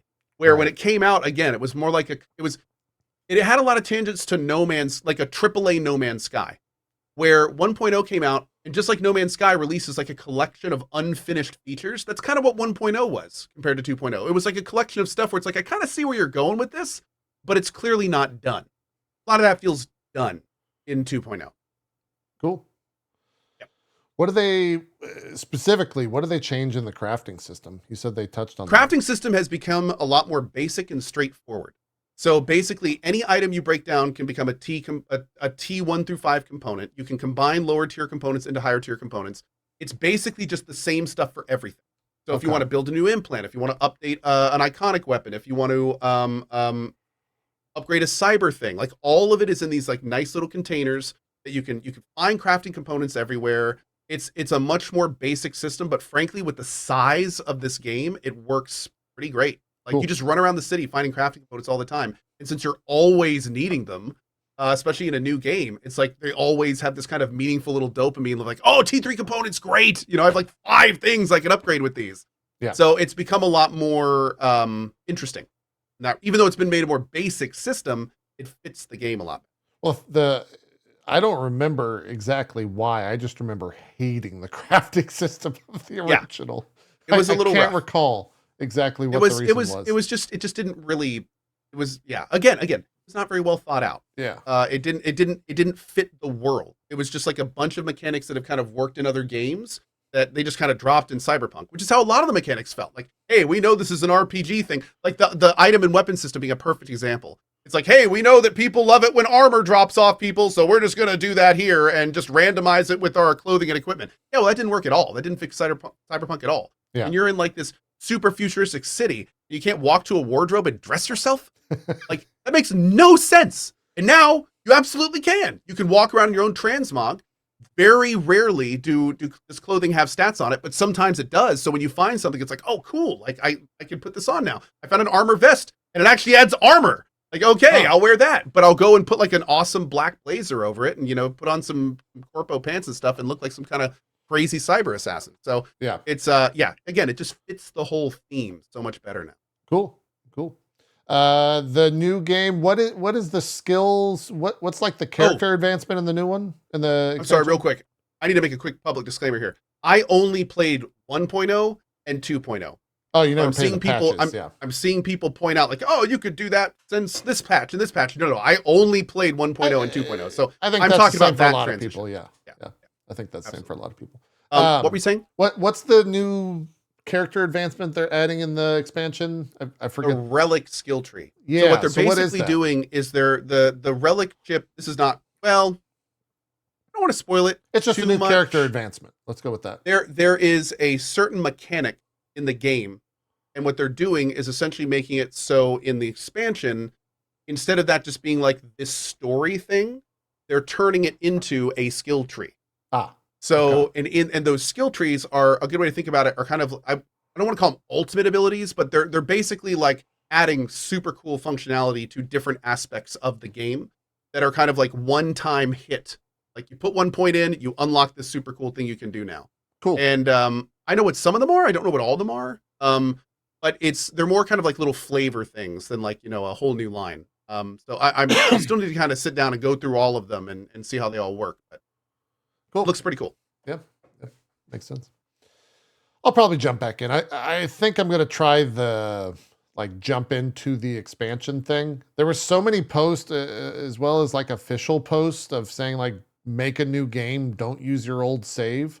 They didn't really say why. I don't know if that was because the character advancement has been so reworked. So they have reworked like so many parts of the game, especially like the skill system and everything, to where it makes more sense to start a new save. Like again, there's so many parts of it that are just completely brand new. So you can absolutely play an older version. But An old save, you mean? I would strongly recommend playing a new save. Yeah. Okay. Absolutely strongly. I guess I'll see how they're going to deal with the like jumping into the expansion if you're going to be at a set level and you can kind of like choose a character. Yeah. Also, it's going to be interesting if you can like pick your background. And, Yeah. I don't know how they're going to do that. Because there's a lot of what was the game you could do that and you could kind of like pick? I think it was like Dragon Age, maybe, where you could like pick the history of your character. Oh, like I think Mass Effect, right? Can you do that in Mass Effect? Where instead of loading a game in, you could like pick what your character. No, it was Dragon Age. I'm sorry, it was Dragon Age. In Dragon Age, there was like a website you could go to, and you could put in all the choices that you would have made in the previous games, and then it would give you a save file that you could then import into your new game. And I'm wondering if they're going to do something like that, or if they're going to, like just have a canon version that everyone plays. Yeah. So we'll see. Yeah, that's how I will most likely dive in. So I'll talk about that next week for sure. Cool. Zeke, you got to dive back into the Cyberpunks, or are you good? I've honestly been thinking about it, but if I did, because I never did finish. Like I got pretty close to the end, but I never did. I do this a lot with games that I play in my own time. I play them all the way up to near the end and never finish them. And I think it's probably, I got to talk to my therapist about it. It's probably like a psychological thing. Like, I don't like when things end. Sure, yeah. So like, whatever it is. But yeah, I've been thinking about it, but I don't know if I'll stream it. Just because it's, if I wanted to, like, is there like a standard, like how long it is? It's a lot. Expansion? For the expansion? From what we're hearing of the expansion, it is 20 to 30 hours. Whew. And I have not yet found a place that has confirmed or denied if that is for a story run or like 100% run. I'm guessing it's like Blood and Wine, where it's probably like 20-ish hours, maybe 15 to 20 hours if you like rush it, and then maybe like 30-ish hours if you 100% it. But we'll see. I'm going to be doing like a full go everywhere, do everything run. So next week I will be able to probably tell you. Yeah. Okay. And if I jump into it, probably just be mainlining story type stuff. Mainlining main story. I don't know how much side content there will be in it, to be honest, but we'll figure that out, I guess, this week.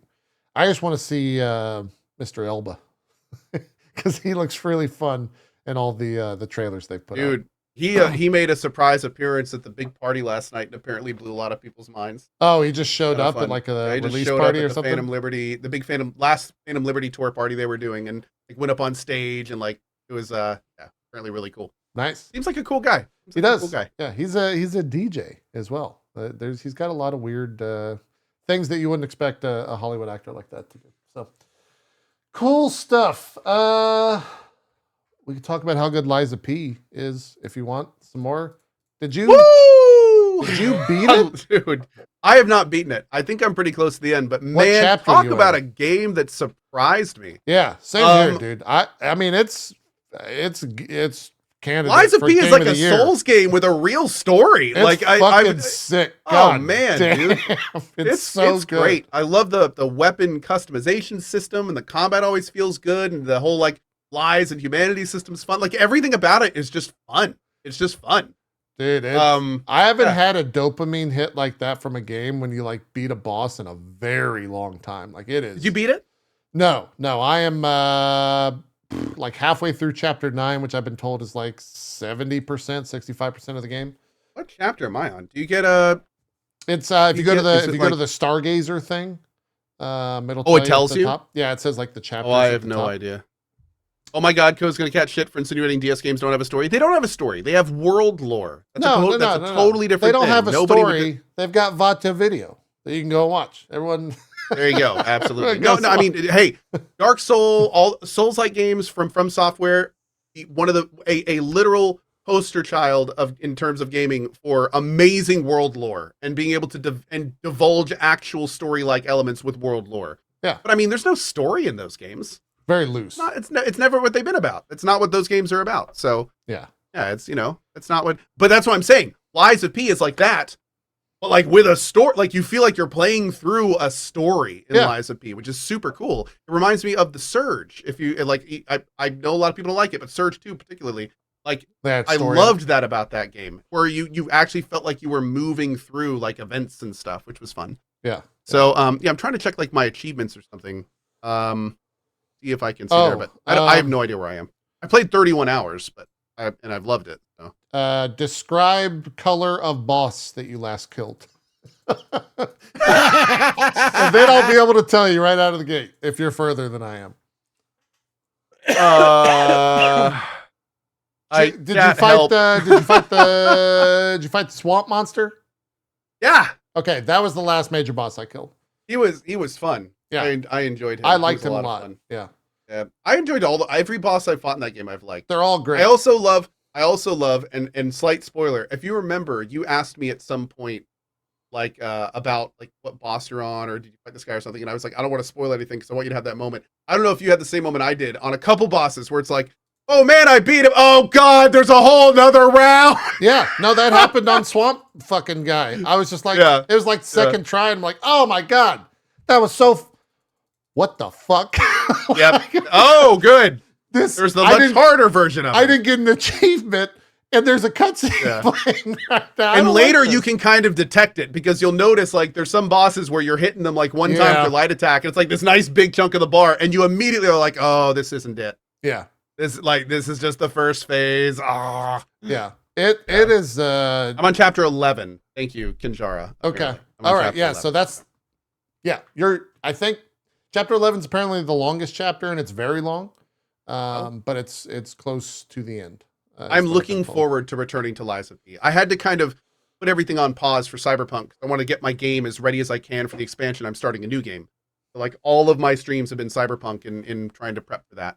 Yeah. Thankfully, I feel like I got to a pretty good point. I banged Pan Am, very happy about that. So apparently that's a big thing going to the expansion. Nice. You want to have a love interest. Little note out there for you guys that are playing. Okay. But yeah, and my build is looking pretty good. But once the Cyberpunk stuff is done, I'm going back to Starfield, Lies of P. I want to get all that stuff done. So yeah, a lot of people asking like difficulty of the game. It is say easy with super hard spikes. Yeah, like it is a relatively easy game, and there are some spikes where it's just like, what the hell, dude? Like I would agree. Romeo is a big spike for a lot of people. Well, it's especially if you're not a dodger. Yeah, it's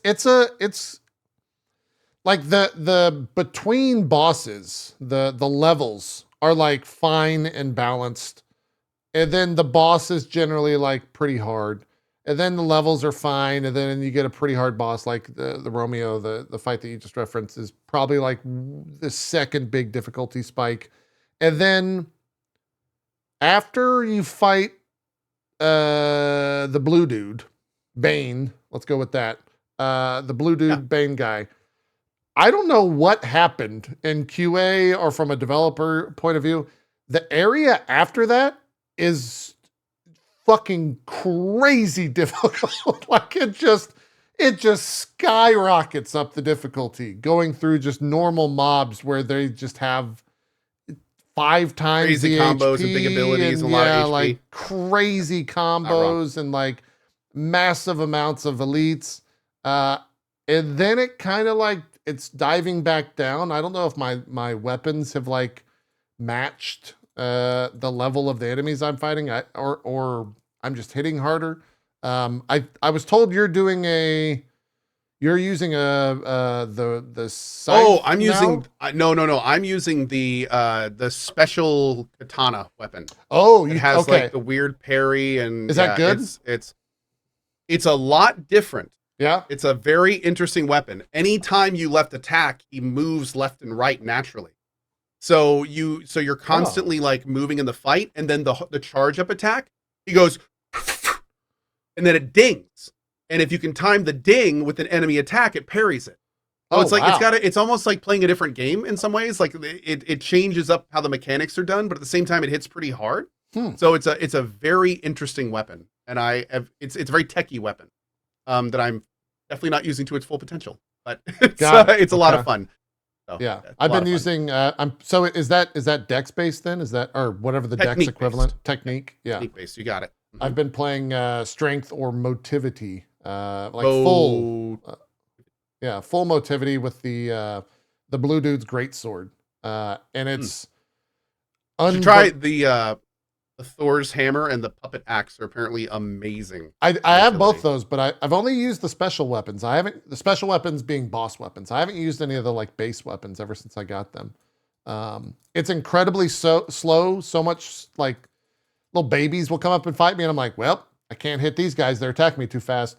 But if I do connect, they get one shot, and so that's like the trade-off. And it's been really fun fighting bosses with that. Because if you can get in there, you can like break their guard in like 3 attacks. But getting in there is really difficult. But it's got that crunch, that feel that you want from a Souls game of like, I just hit this dude for a shit ton of damage. And it felt really rewarding. Yeah. Yep. That's like the best part of the game. It's just how it feels, I think. Have you played Lies of P? Are you planning to? I played the demo, and it was a nice long demo, and it got me, gave you a good taste of the game. Yep. And I am planning on playing it on stream because I played all the Souls games on stream. And it's always treated me well, but we're working out something that will make it a little bit unique for my channel. Cool. You're getting that vest. Yes. Yes. I'm getting a prosthetic nose as well that can, grow. The more every time I die, it's gonna grow a little bit. Nice. I love it. No, it's not a bad idea, but I think what we're shooting for, we're toying around with the idea of using channel points to so the audience is involved and they can change my weapons, that kind of stuff with channel points and that kind of shit. Because like as difficult as it was when I did Dark Souls 3, the pick it up and play with it run. So no matter what dropped, I picked it up and swapped out weapons no matter what it was. So at one point I just had 2 shields. So beating it's one of the first bosses in Dark Souls 3. It's like the big beastie thing that's on all 4s with like armor on it. It has a big mace that it swings at you. I can't remember the name of it. I can't remember the name, yeah. Beating that thing with a shield, just going and just like bashing it whenever I could. It took a while, but once I got it, man, that was so super satisfying that I beat it with a shield. And, I had a lot of fun with that run. So like we're trying to come up with an idea to make it fun. Cool. And I think we're almost there. Nice. Yeah. Man. Highly recommend it.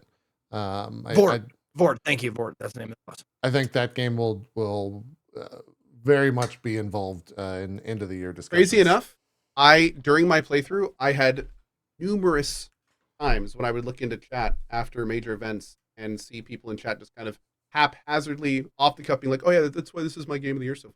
Yeah. Oh, I've seen that conversation everywhere. Damn. I fucking love it. It's a big year. Yeah. I'm like, wow. I'm one of those people. Like, I think Baldur's Gate 3 is up there as well. I think that's a longer discussion, but it's a very well done game. I think the biggest thing it has going against it, and like a lot of times I would write this conversation off from like social media, but they're not the conversation or the comment like, yeah, they just straight up copied like Bloodborne or they just copied Sekiro or whatever. It's like, yeah, kinda, but I can't argue with you, but you're also wrong.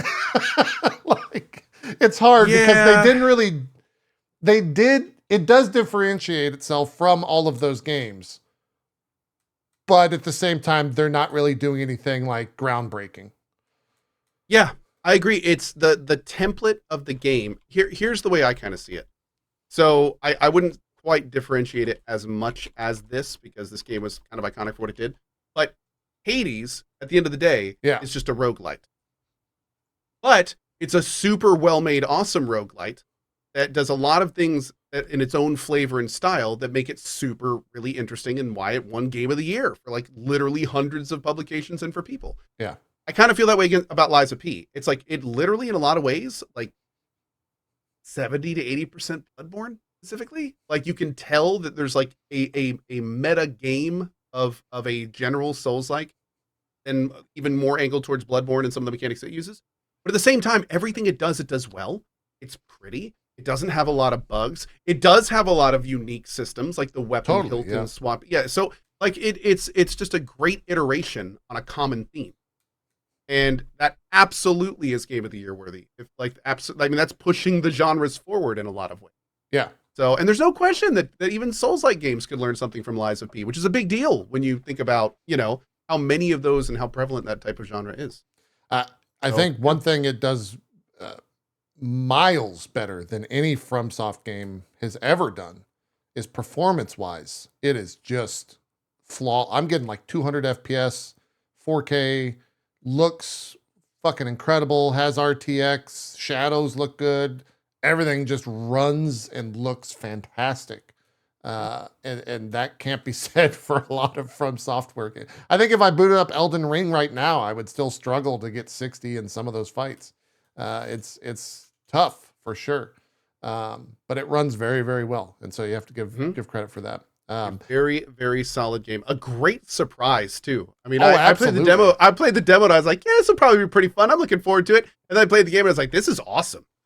Like this is like that. That's one of the larger discrepancies between like how much fun I had in the demo and how much fun I had in the real product. I just don't think I realized the scope was going to be as big as it is. Yeah, and that really is something special. I mean, I'm a major stickler for like non-FromSoft Souls games. I honestly would say that I generally think they're mostly bad, and this one completely proved me wrong. They nailed every aspect of it. Here's how good the game is. I'm willing to put myself through physical pain every time I parry because I can't feel the tip of my pointer finger on my left hand because I'm gripping the controller so hard and pressing the buttons so hard. That is going to be a real problem for me because I fucking cannot. Are you a gripper? Psychologically stop myself from when I get excited. I grip shit tightly. God. Yeah. I don't know when it happened. That's when we hear Zeke's girlfriend in the background. Yeah, I know. Oh God. Yeah, I don't know when it happened. I don't know if it's... see my nipples. I don't know if it's like Zeke, you said the quiet part out loud, buddy. Oh. I don't know if it's a nerve thing, but yeah, I can't feel the tip of it. Nothing. Yesterday I was having issues parrying because I wasn't sure if I was pressing the button or not. And that was kind of that sucked. Is there like a button that you could switch it to that would make it like easier? I don't know if you can rebind stuff. Maybe a foot pedal. To be honest, dude, with the parry system in this game is it's so fucking tight. Like some of those parries are so like Sekiro levels, if not harder, when it comes to like timing things correctly. I didn't know if I should say it, but I'm going to say it because it's so weird and obscure. You guys remember in Mortal Kombat 1 when that guy would pop on screen and say Toasty? Yes, yeah, absolutely. So when Zeke was there talking about how he just wishes there was something for the parry, I just saw Phil Spencer as the Toasty guy popping up drunk going, butt troller! Nice. You're welcome. Yeah. The only thing, have you guys the Intrusive Thoughts 1. I played today, it. Guys. I made Pinocchio kill someone with my butt. This is great. Oh God, drunk Phil Spencer. Oh, by the way, somebody reminded me of this in chat, and I just wanted to I neglected to mention this earlier just because it's this is kind of a Co's world thing. That's why I'm so excited about it. But yo, Owlcat announced a release date for the Warhammer 40K Rogue Trader game. Yep. And it comes out in December. Yeah. It is another 2023 game. So we're going to get like the Warhammer 40K CRPG, Baldur's Gate 3. It's just like, what is with this year, man? Like, this is wild. This is actually wild. It's so they blew everyone away with that. That was totally unexpected. It's one of the years. And now we're getting, we're getting like the first real to life, like super deep Warhammer 40K universe experience this year. December, I think I want to say 11th, but nice. Yeah, I know. Merry Christmas to Co, dude. That might be the final like quote big game of the year because there's not much in December. Yeah, I think they originally wanted Rebirth late December or something, right? And that got pushed next year. So that may be kind of like the last big one. Yeah. And then early next year is also going to be crazy. Like first 2023 is bleeding into 2024.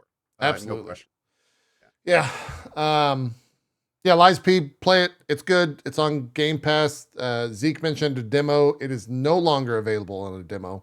I don't know why they took it down. I don't know if that has plans coming up, but we're apparently we're still supposed to see Space Marine 2 this year, but everyone is at this point without a release date. People are thinking it's probably going to get pushed. Yeah, that would probably be like be pretty wild at this point. I think somebody just said the Steam page actually still says Space Marine 2, so we'll see. We will see. Zeke, what have you been playing? What have you been up to? Oh, nothing. You can skip me. No, I've been playing lots of stuff. I actually went back and played a game that came out earlier this year. It's been my main game. Atomic Heart. Was advertised to me as the Russian BioShock, which is not far from the truth. It really isn't. It's not as the story of it is not as engaging, I guess, exciting, whatever you want to call it. It's good. Don't get me wrong, it's good, but the BioShock is kind of legendary as far as like how it relayed the story to you and what happens and blah blah blah. But it is really good, and it is I like it. This one just completely slipped under my radar, and it has mixed people have mixed feelings about it for lots of different reasons, but man, they did a great job building a world. I'll say that. Like, it is you can obviously see the influences of things like BioShock Infinite, because one of the, this is not very spoilery because it's like the intro in the game. You kind of get in this vehicle and you kind of like float backwards, like it's a flying floating vehicle, and you kind of float backwards and you see like, oh, it's the land we are on like flying platforms. So it's very much like Columbia, like in Infinite. Sure. So you're the whole story is based around a fictional past, historical fiction, where Russia is the dominant force as far as science discoveries, inventions, robots, all that shit. Russia has like had this giant leap forward and has left everybody behind in the dust as far as like what they've created. And imagine that everything goes to shit. Like just very, very similar to like everything that happened in BioShock and all that kind of stuff. It's like, hey, we're going to build this society with everybody who's smart and good at their, making stuff. And then shit falls apart. And the basic gist of it is, the premise is that it's, we've created these automatons, these robots, and they go haywire. And that's what basically like the game is you like finding out why they went haywire, battling them not like constantly in this land in the clouds, and figuring out like who's responsible. And then there's lots of like twists and turns, like, oh, it's not this, and I'm not done with it yet, so I'm finishing it on Tuesday. I thought it was only going to give it one day. Of the ending. Yeah. I thought I was gonna like only give it 1 day, but man, it's a lot better than I expected. And it runs smoothly. It looks great. The voice acting is I have it in English, so it's not in the original Russian. So there's a little bit of lost in translation stuff happening, Little which crispy makes critters. for oh my god, that we made a drinking game in my channel for that. Every time he says crispy critters, you drink, right? Yeah. And I'm sorry, I was distracted by a comment. Is Zeke describing the game story to people who have already played it? Doomdrake, no, for people who haven't played it. That's what we do here. Have you never seen this show? Anyways, Yeah. Easy. so yeah, I know. The weapon customizability is fun. There's not a bunch, like there's not like a plethora of weapons, but there's a good amount of weapons with a good amount of customization. But one of the good things, and I always like it when games do this, is there's no loss if you take a weapon and upgrade it. You can break it down and get 1-to-1 materials back. So you can just experiment with ones you like. And I ended up not really liking the two-handed melee weapons. I ended up going for like the quick one-handed weapon. And then I think I just got the last blueprint for the last weapon in the game. And then you've done all your experimenting, you got your favorites, and then you just kind of rock and roll. It's very much like most of these RPG games where you pick up lore as you go along if you want to, via computer terminals or whatever they call them, via like they're little like pocket watches, but they're like vocoders or whatever, like vocal recordings.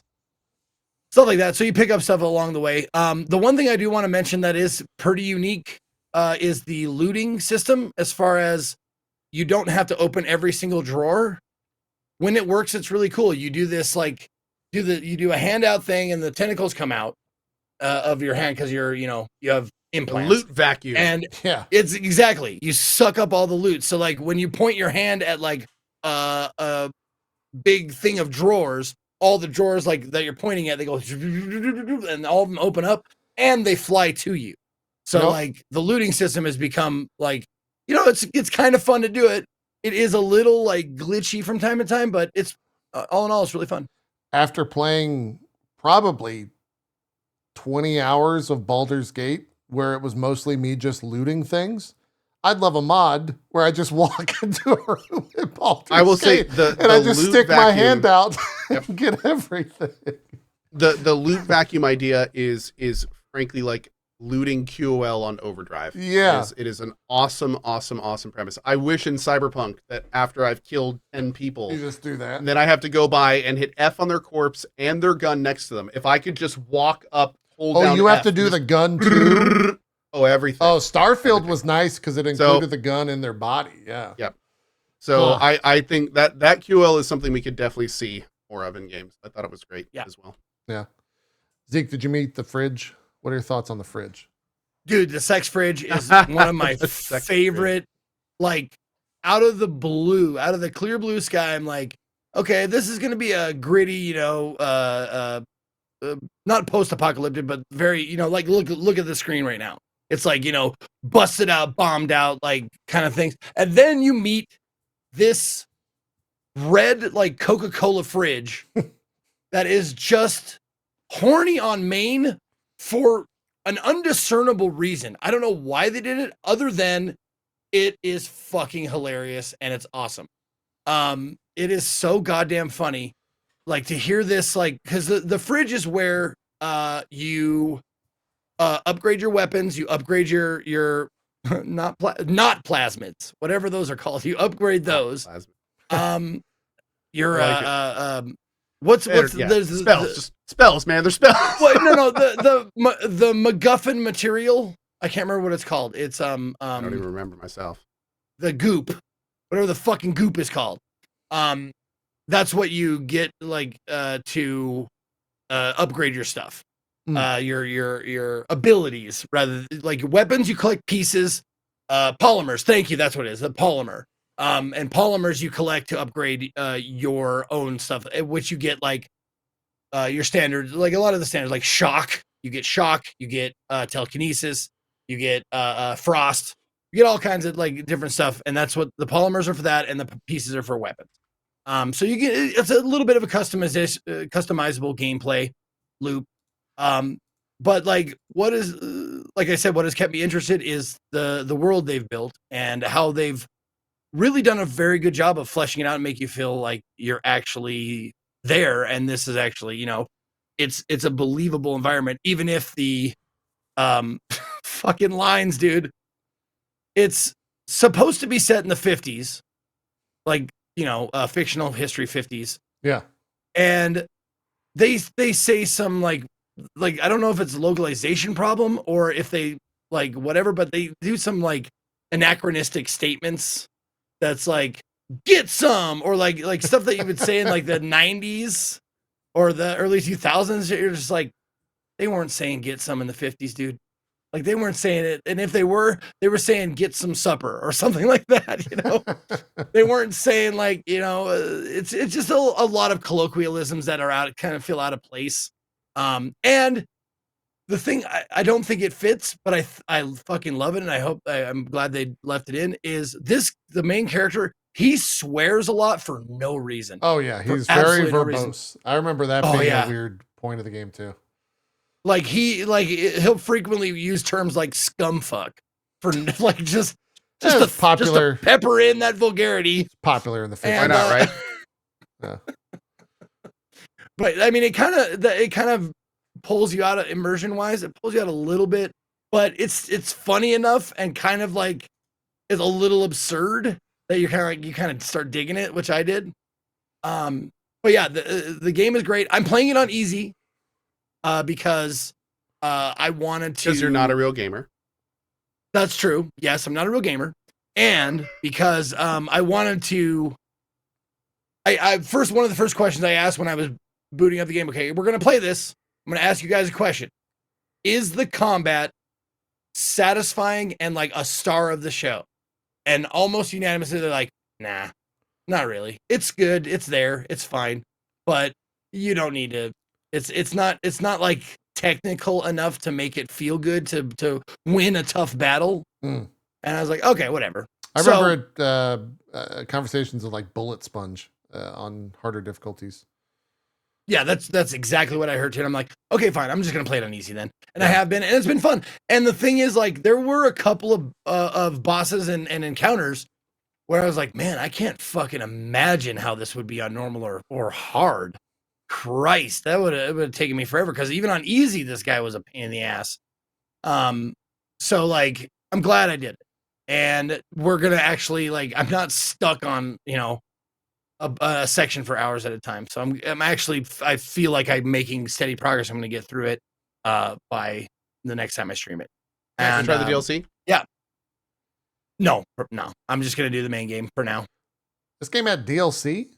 Has DLC? It has 4 planned. What? I know. Weird, right? That's okay. I didn't know that. That's interesting. Yeah. But yeah, apparently the DLC has one of them is out and 3. Yeah, one of them out, 3 on the way. Yeah, exactly. So weird. Okay. Yeah, it was surprisingly good, and it's on Game Pass, which is also nice. That always works. Always a plus. Yeah. Yep. We talked about Mortal Kombat 1, but we had both not finished it, and now we have both. You finished the game, right? I just want to. Okay, we have finished the game. How the fuck do we talk about the end of that This is what I will say about Mortal Kombat 1. For the entire last half hour, I had the biggest smile on my face. God damn, you did. Yeah, I can't believe what I'm seeing. I can't believe that they did this. I can't believe I made a joke at one point. The next fight was like actually the joke. Like I was just, it was amazing. It was so, and I begs the question, like, how are they ever going to top that? Like, we said that at 11. I remember we said that. That's true. And then we got this. Yeah. So it's like, oh my Lord, dude. Do yourself a favor if you have not already. Well, this is a question actually we should maybe discuss. if value. you're only going to play the single player of Mortal Kombat, is it worth paying 70 for This is 6 why I didn't hours make of a story? thoughts video. Yeah. Because like if you are just going to play Mortal Kombat for the story, it's incredibly hard to recommend it for that. It's 6 hours, and it's a great 6 hours. It's a fun 6 hours, but man, I don't know if it's $60, Yeah. $70, 6 hours, like $10 an hour. I don't know, dude. That's tough. It is. Now, if it's the kind of thing where you like single player stories and you're a fighting game player, it's almost like, yeah, it's a no brainer. Like you're going to get probably hundreds of hours out of the multiplayer if you like that stuff. And then the story is just like a big, nice cherry on top of all that. So that's easy. But just for the main story, I don't know. I would have to say no. Yeah. From a, it has like that. It has a second mode called an invasion, and I think that's about 10 hours of gameplay. And it's yeah. it's nowhere near the like cinematic story stuff that you get in the main story mode, but it is more game if that's something you're looking to. But then that's, you know, it's still 16 hours of game for a $60 or $70 purchase. But if you have played it, or rather you haven't played it and you want to, I think we could both say that story fucking goes. Wow, does it go? God oh my damn. God, man. It Like whew. I would have loved to have been a fly on the wall when they came up with that, just to been like, can we do that? Like, can we do this? Like, I don't know, man. It's a wild, wild ride. Is there an easy mode that you can put it on to get through it to get the story? Absolutely. Oh yeah. Okay. Oh yeah. You can just I played it on medium. I was Just on medium walked as well. Through it. Yeah, just walked through it, and it was fine. It was super enjoyable. But man, it was. Whew, I had one bug, and it happened at the very end. And I'll talk around exactly why it was so detrimental, but you'll understand it, and for people that have played the end will understand it. My FPS wasn't capped. It's 60. And so that only mattered in menus because it changed the rate at which my cursor moved with the FPS. And so when I went to choose something at the end, the cursor literally just went wild, and the timer that's on the screen counted down at like 5x speed. And so I got basically completely RNG'd at one of the end game decisions. Like at the very last big decision, essentially. Yeah. Oh no. And let's just say it was not a favorable thing that it chose. Oh no. And so instead of resetting, I was just like, nope, this is how the game is going to end. This is what's going to happen. I hear you. And but at that point, you're buckled up. I was buckled in. Yeah. Oh yeah. And it was great because it was stupid. That's it. It like made the whole experience it's so dumb. It made the experience that much stupid. Like the ending dumb. is so beautifully dumb. It was great. I know it's such a ride, dude. I loved it. I loved it. Yeah. Oh yeah, and I also got FPS'd in the test your might sections. I had about like a second to get through those before it ended the countdown because the FPS sped up the countdown. So I had to like prep myself and do that and then hit the button and go through it. Yeah. It was good. Love it. I enjoyed it. I enjoyed it. It's a wild ride, that Mortal Kombat. What else have you been playing? I'm still me and Strippin still doing the League of Legends, still knee deep in the league. I hit Infinite and Marvel Snap, so I'm good there finally.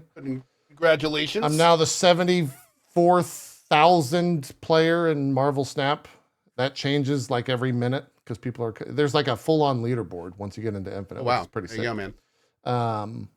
Trying to think if there's anything else. I know Zeke's been playing some stuff, so we'll check in with him. What about you? Starfield? A lot of Starfield, a lot of Cyberpunk.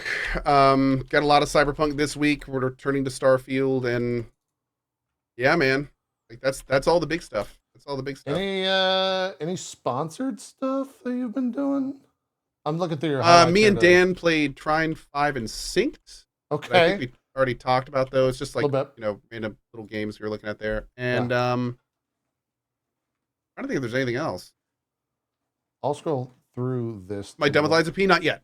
No, I've still got a couple, at least a couple to a few hours of Lies of P left. I am Yeah. planning on finishing it because I loved it. Zeke, what about you? I know you do indie stuff. What do you got on your? Oh, Dan and I'm Yep. sorry. Oh, Apparently, I don't know basic English grammar. I apologize. unfortunate. I did. Let's see. I did. Okay, Indie Day. Yep. Last Indie Day we started off with a sponsor stream of a game that actually was released in 2017, called Shuyan Saga. That they did a sponsor stuff for their console release, so they're releasing it on all the consoles. And I wanted to bring it up because it's actually, I've played a few visual novel games, just based on suggestions from the audience and stuff like that. And this game stands out because it is it's still frames. It's like a comic book panels, but it moves so quickly, as to keep it kept my attention throughout the entire stream, which I was kind of like, I hope it does. And it peppers in some action stuff God, someone was comparing it to it's like a dull version of Sifu. There it is. It's like a really pulled back version of Sifu where it's like block, dodge, kung fu, block, dodge, combo, blah blah blah. But it's really well drawn. The panels, the story moves very very quickly. The voice acting in it is mwah. It's if I'm not mistaken, it's a Canadian company who made this game in a fictional world that is not China, but it is based on China. So this isn't like historical fiction or anything like that. It's a completely made up world. But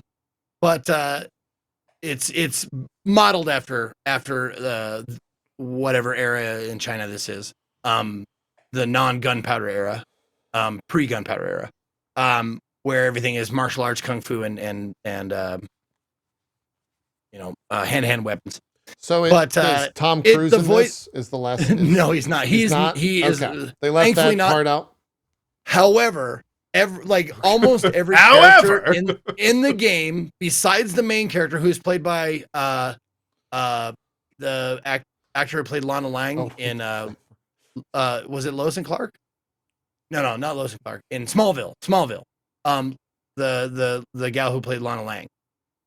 Or is it Lana Lena? Whatever. But she's the main character. And then every other character besides her is a fucking trope. And it's so fucking hilarious. Because you see this, I called a couple of them before they even started talking. I was like, oh, this guy's gonna come in and he's gonna be the bad guy. And he talks and he immediately starts talking to him it's exactly what I thought it was. He talks like this, exactly like I said. And then I looked at this other guy and I was like, he's gonna be like that, and he comes out, he's like, yeah, princess, you're never gonna get, yeah, see? It was fucking great. But the main the action parts of the game are again, I played it on easy, so we could see lots of the game, sponsor stream, yada yada. But the action of it wasn't necessarily a standout, but it was satisfying once you learn how to do things. It's not a button mashing system that you can't just mash buttons. It's a very rhythmic fighter, meaning if you're going to do a combo, it's not you don't go X X Y Y X X Y. You go X X Y Y X to do. Yes, exactly. Very rhythmic. And once you kind of get that down, then it becomes okay, now I understand how to do this and how to beat up people and stuff like that. Well, yeah, I enjoyed it, and it moves super fast, like I said, so it kept my attention, which I wasn't sure if it was going to or not. Cool. Let's see. What was the next game I played? Oh, Bunny Graveyard was the next game that I played on Indie Day. An episodic horror adventure about a bunny who seeks to find the horrifying truth behind her existence. Now, I only played this for about an hour and a half, but it definitely has the idea of being the subversive, cute veneer with like a horror behind it. A horror or a horror? Horror. Yeah. Okay, there's no horrors in the bunny graveyard. Yeah. It's like This isn't like a Playboy like game, right? Like it's the idea. No, not Playboy bunnies. okay. No, it has the subversiveness, like Pony Island or a Frog Fractions or something like that. Like you see something on the cover, and then it's like you see behind it, it's like all like sinister. It's all horrors and suspense. It's all horrors all the way down. It's just 100% prostitutes from the beginning to the end. Is this a Unity game or can I play? People asked me that during Indie Day, and I said, "Oh, I'm sure." Rami said I was cool until January 1st. Yeah, that's right. And with the announcement now that's been made, like, hopefully I'll be cool to play any game not on the new system, and maybe even after they implement the new system, everybody will be cool with it again. Sure. Because man, it is fucking hard to avoid Unity games as far as indie goes. Oh, I bet. Yeah. Oh, yeah. Like I said last week, like 20 of the last indie games I took 20 of the last indie games I played, 18 of them were Unity. It's insane. Yep. Sounds about right. But yeah, that's Bunny, the Bunny Graveyard, which I feel like wouldn't be too long. So I might go back and finish that someday. The next game though I do really want to talk about. Let's do it. Life Gallery. Okay. Life Gallery it's a shorter game. It looks like I beat it in just under 2 hours, but it's priced right. It's only $3. And it is, if you know the Rusty Lake game series, it's a bit like that, but a bit more, I don't know. It goes towards the horror, not horrors again, horror. It goes towards the horror, weird, mysterious. There's a touch of like sadness, but it's very strange. But the thing I really liked about it was it has 4 chapters, and within the chapters there are these like mini games that you play, and they all have different mechanics, and you have to figure them out. There's a puzzle element to it, to figuring out how to move on from one scene to the next, and they're all different. Some ranging from like kindergarten, like super duper dumb easy, to like kind of challenging, and it's gory and it's weird and it's very like it's drawn in a way that makes you think it's going to be like maybe cute, but it is not cute at all. It is the opposite of cute. It has like I'll just say like one part in the very beginning, like the second screen of the Steam page has you as this right here. This is the second like screen. It shows you like, this is you're the one-eyed kid, and this is your conjoined twin, and you have to separate yourself. This is basically the story of the life of this one-eyed kid and his relationship with his brother and his parents, and it gets fucking weird. It gets gory. There's a little cult action in there, and it was For good measure. I loved it. I absolutely loved it. Reggie, keep that out of the thumbnail. I don't want to see any like. We got to get that out of there.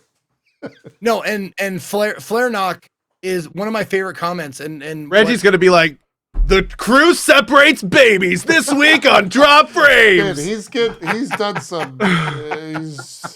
He's gotten us in trouble. Or he's got me in trouble with some advertisers. But any game that makes my chat like repeat what the fuck is going on, what did I just walk into? Like, I love games like that do that, because if nothing else, it creates a memory. It's memorable. Sure. And I love that. If a game can do that, the worst sin a game can commit is to be boring and forgettable. If you can at the very least, make it something that I will remember, and I'll remember this game because it just It was weird. It was so weird and gory and creepy. And it was a relatively short experience. I loved it. If you like that kind of what I've just described, this is a great game at $3. And Pretty good price. for whatever reason, you can get a demo. You can download a free demo. Isn't the game like 2 hours long? What? Yeah, I completed it in less than 2 hours. Sure. 1.8 is what it says, but you can play a demo. Great. Put a demo out there. Yeah. I really enjoyed it. Yeah. Also, Reggie sent me this. He said we already have a thumbnail. I don't know if this probably gets in more trouble. Yep. The Lies of Drunk Phil. The Lies of Phil. Great. Anyways, Zeke, what else you been playing? Let's see. For those of you, there's some streamers out there like these games like I do, but like there's a new Observation Duty. Oh, yeah. Which is that paranormal game where you just like stare at like 6 cameras and it's basically just spot the difference. Like what is different about this scene? And I look forward to them every time they come out because there's been 6 of them. And all I do personally is let my chat involve themselves into like saying, in the lobby, that stool moved. And you're like, I think that stool was always there. I'll give it, I'll try it anyways. And you hold the mouse down and creates a circle around it. And then I get to yell at chat and say, that stool is always on the left side. It's always there. Pay attention if you're going to play with me. As one should. It's a lot of fun. It's super fun to do that. Yeah. It's a good, like, if I have half an hour, 45 minutes at the end of a stream and I want to fill some time, this is a great way to do it. And it's fun with audience interaction and, the thing. Yeah, exactly. Great way to get out some stress at the end of a day, you know? Yes. True.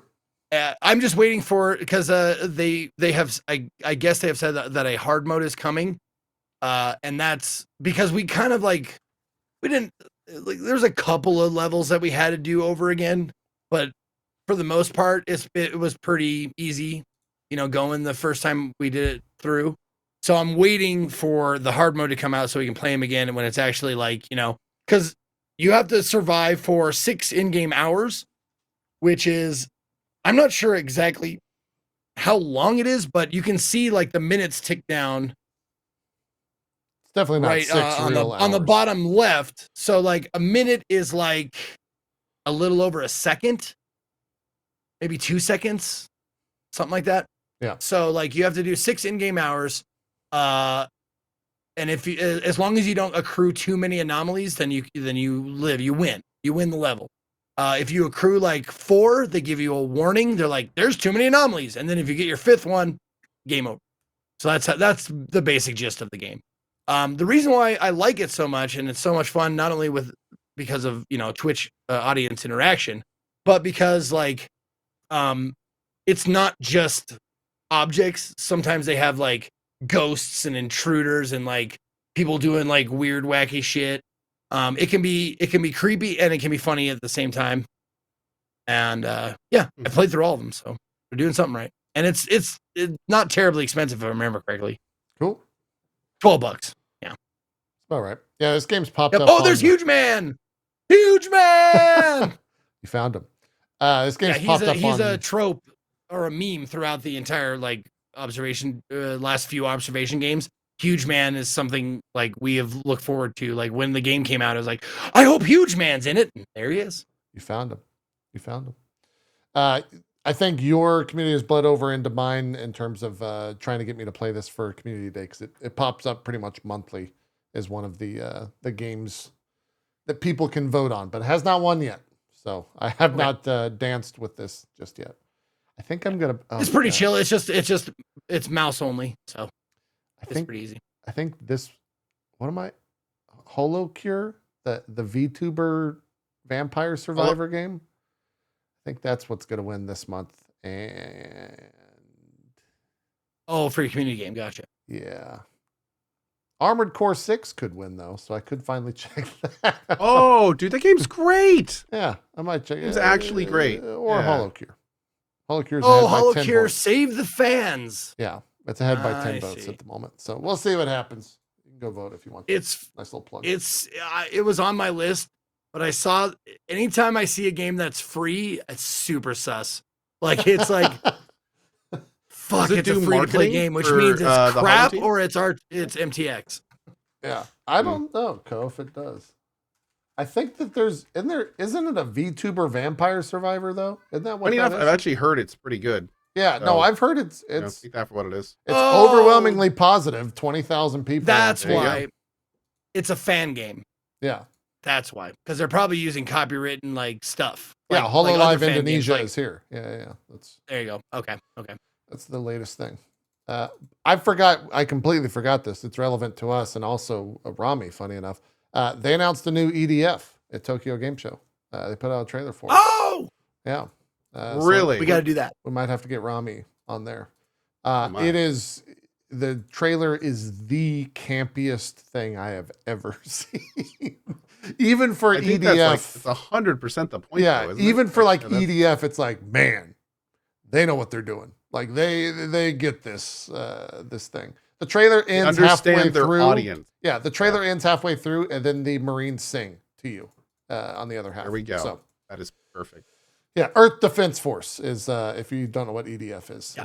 we've It played is it in the ridiculous, past. is It's what an it is. absolutely insane game. So, cool. I'm doing my part. You are indeed. Any other stuff we need to game wise bring up? I think that's kind of everything. I I played Indiana Jones and the Last Crusade, that old fucking point and click game from 1997. Does that hold up? I mean, it's a point and click from LucasArts, Okay. which means there was a couple of parts where I had to ask for help because, I mean, point and click games, it would be weird if there wasn't at least one or two or several points in the game where it was just like, oh, you got to put the snake in the drink to get the cloud to rain, that shit. Naturally. And there was a couple Obviously. of moments. Yeah, there was a couple of moments in there where I was like, what the fuck do I need? Oh, and this pixel hunt. There's a pixel hunt moment in there too. Just like you got to know which to click on and what's not background and what is. There's a couple of moments, but it was a lot of fun to just go through it. They adhere to the movie mostly. They do elongate some parts and completely skip over some parts. But they hit a lot of the beats from the movie, and it was fun to reminisce about like how great Indiana Jones and the Last Crusade is. And I got to put on my Sean Connery, like, my army will be the rocks and the trees and the birds in the sky. Remember my Charlemagne? But it was fun to do that shit and talk about how great, like, it's my favorite Indiana Jones movie by a good margin. You don't like the new ones? Those are my favorite. I have not seen the newest one. I saw Crystal Skull, and I wasn't like, I wasn't up in arms about it like a lot of people were. Like, I never saw the new one It's as well. probably it's. I would say it's for sure like the lowest one, like my least favorite of the series is, but it's not by no means is it a terrible fucking movie, Yeah. in my opinion. Can you even watch that new one yet? I don't even know if it's out of theaters. I'm so behind Yeah, I on don't know. movies. All I do now is just watch One Piece, and that's a fucking problem.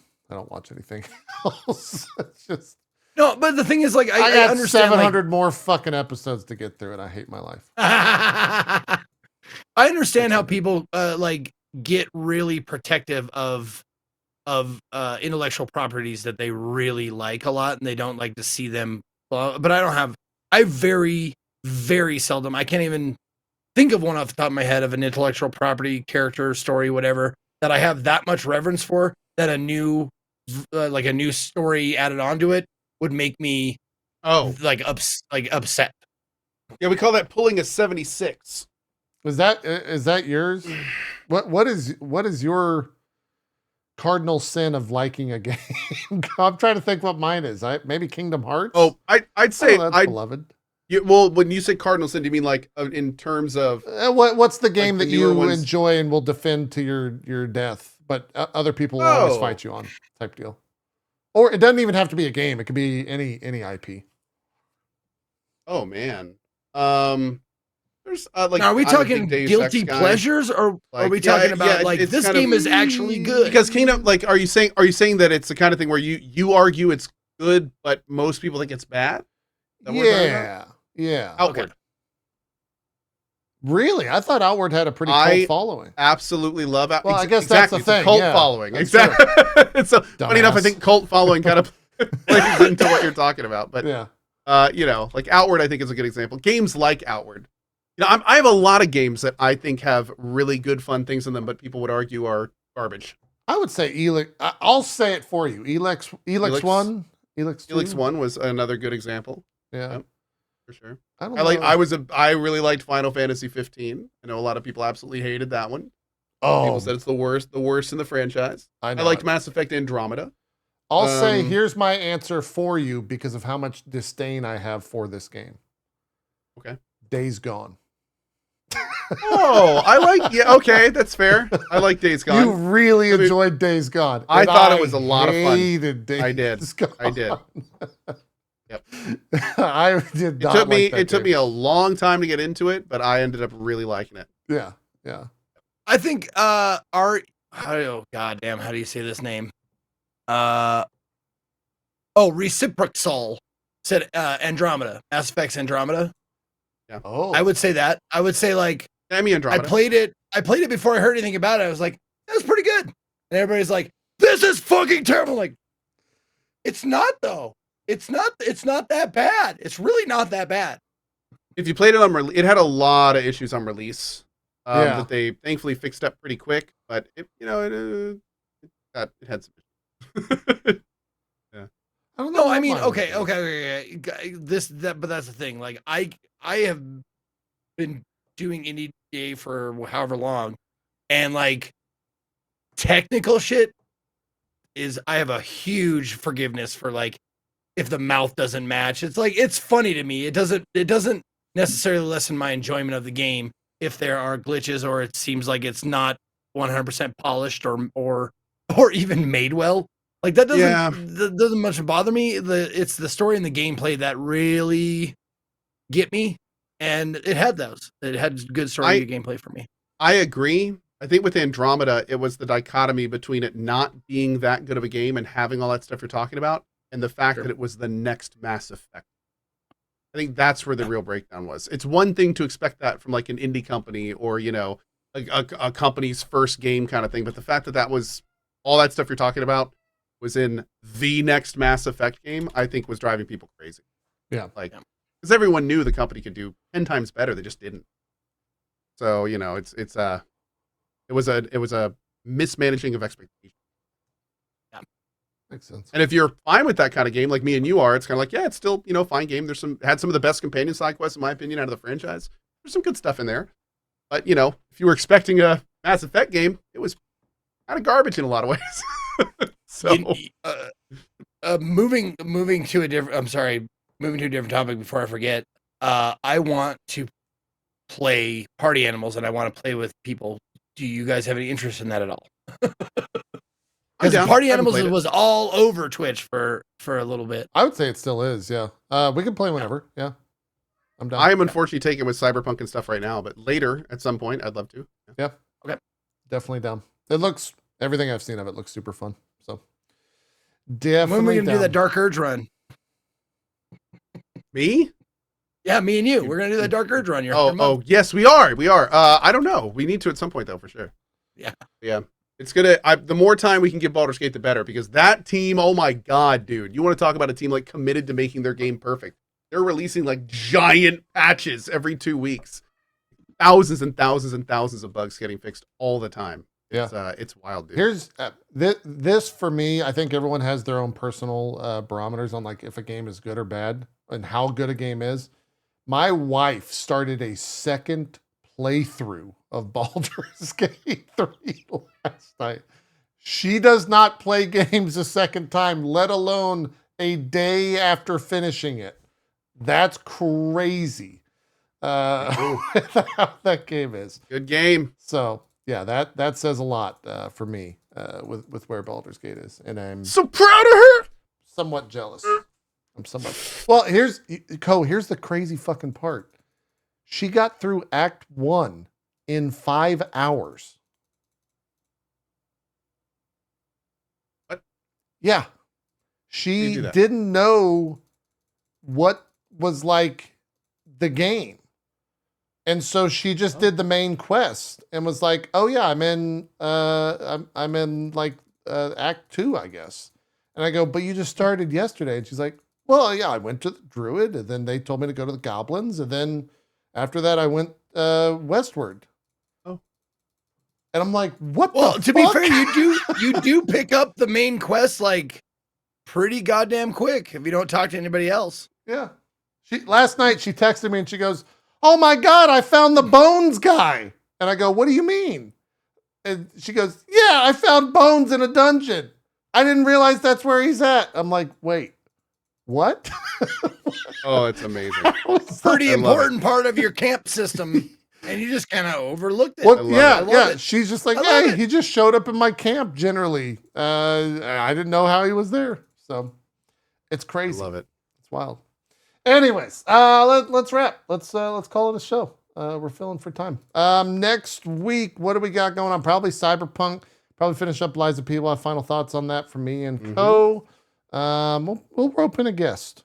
There's no big releases out this week besides Cyberpunk, right? Oh, that's Cyberpunk. Yeah, things are kind of slowing down, and then middle of October they speed up, Which is just fine. Yeah. Oh my God. It's been wild for sure. Woo! Spider-Man 2 on October 20th, and then City Skylines 2 as well on the 24th. Oh, that'll be fun. Yeah, those are right next to each other. Yeah. So looking forward to those. Let's do some shout outs. Oh yeah, there's also Super Mario Wonder for Nintendo. I think that comes out the same day on the 20th. The new Mario game. Let's do some shout outs. Zeke, what do you got going on? Where can people check you out? Yo, what's up, everybody? Thank you very, very much for tuning in. Thank you to Co and JP for being awesome co-hosts every weekend for the past 17 years we've been doing this show. My name is Ezekiel III. You can find me at or slash, other way, at or slash, it's a mirror. Ezekiel _ III on Twitch, Twitter, and YouTube, and Ezekiel the Third, all spelled out on Instagram and TikTok. I am going to be finishing up Atomic Hearts on Tuesday. And then I don't know what I'm playing after that, but we'll figure it out. Maybe we do that Liza P thing. We'll see. But directly after this, so in 10 minutes, we will be firing up the 3rd episode of Blade Runner Electric Dreams, which is the Blade Runner tabletop role-playing game that I'm a part of. I just got this in the mail. I got the Blade Runner role-playing game core rules book. So looking forward to that. It's a really great show. We just had a bombshell dropped on us last week, and we're figuring out what we're going to do with it. If you want to know who's in the show, it's Pumpkinberry is GMing. It's me, Wax Steven, Aaron, Black, and Elspeth are in the cast, the 4-person cast with rotating NPCs here and there. But yeah, should be great. It's been a blast so far, and I can't wait to get back into it. But yeah, if you want to check me out, I'm on 10 a.m. Pacific every day except Monday. Thanks for watching. Awesome stuff. Co, do some shout outs. Absolutely.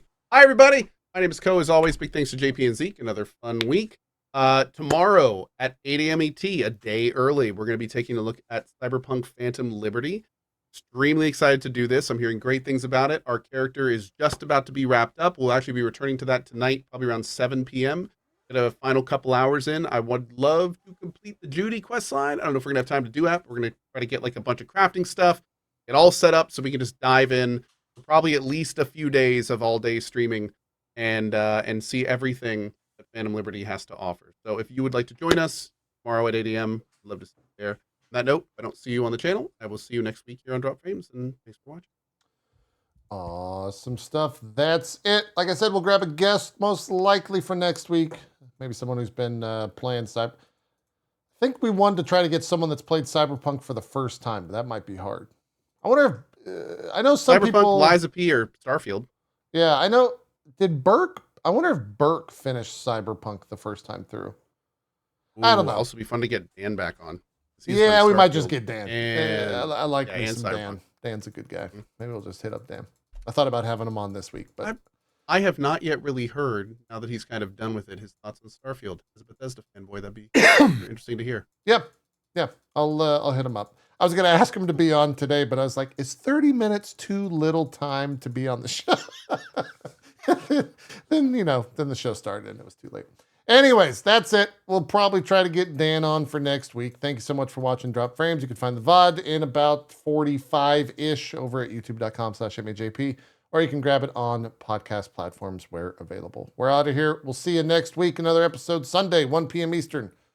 Have a good one. Bye-bye.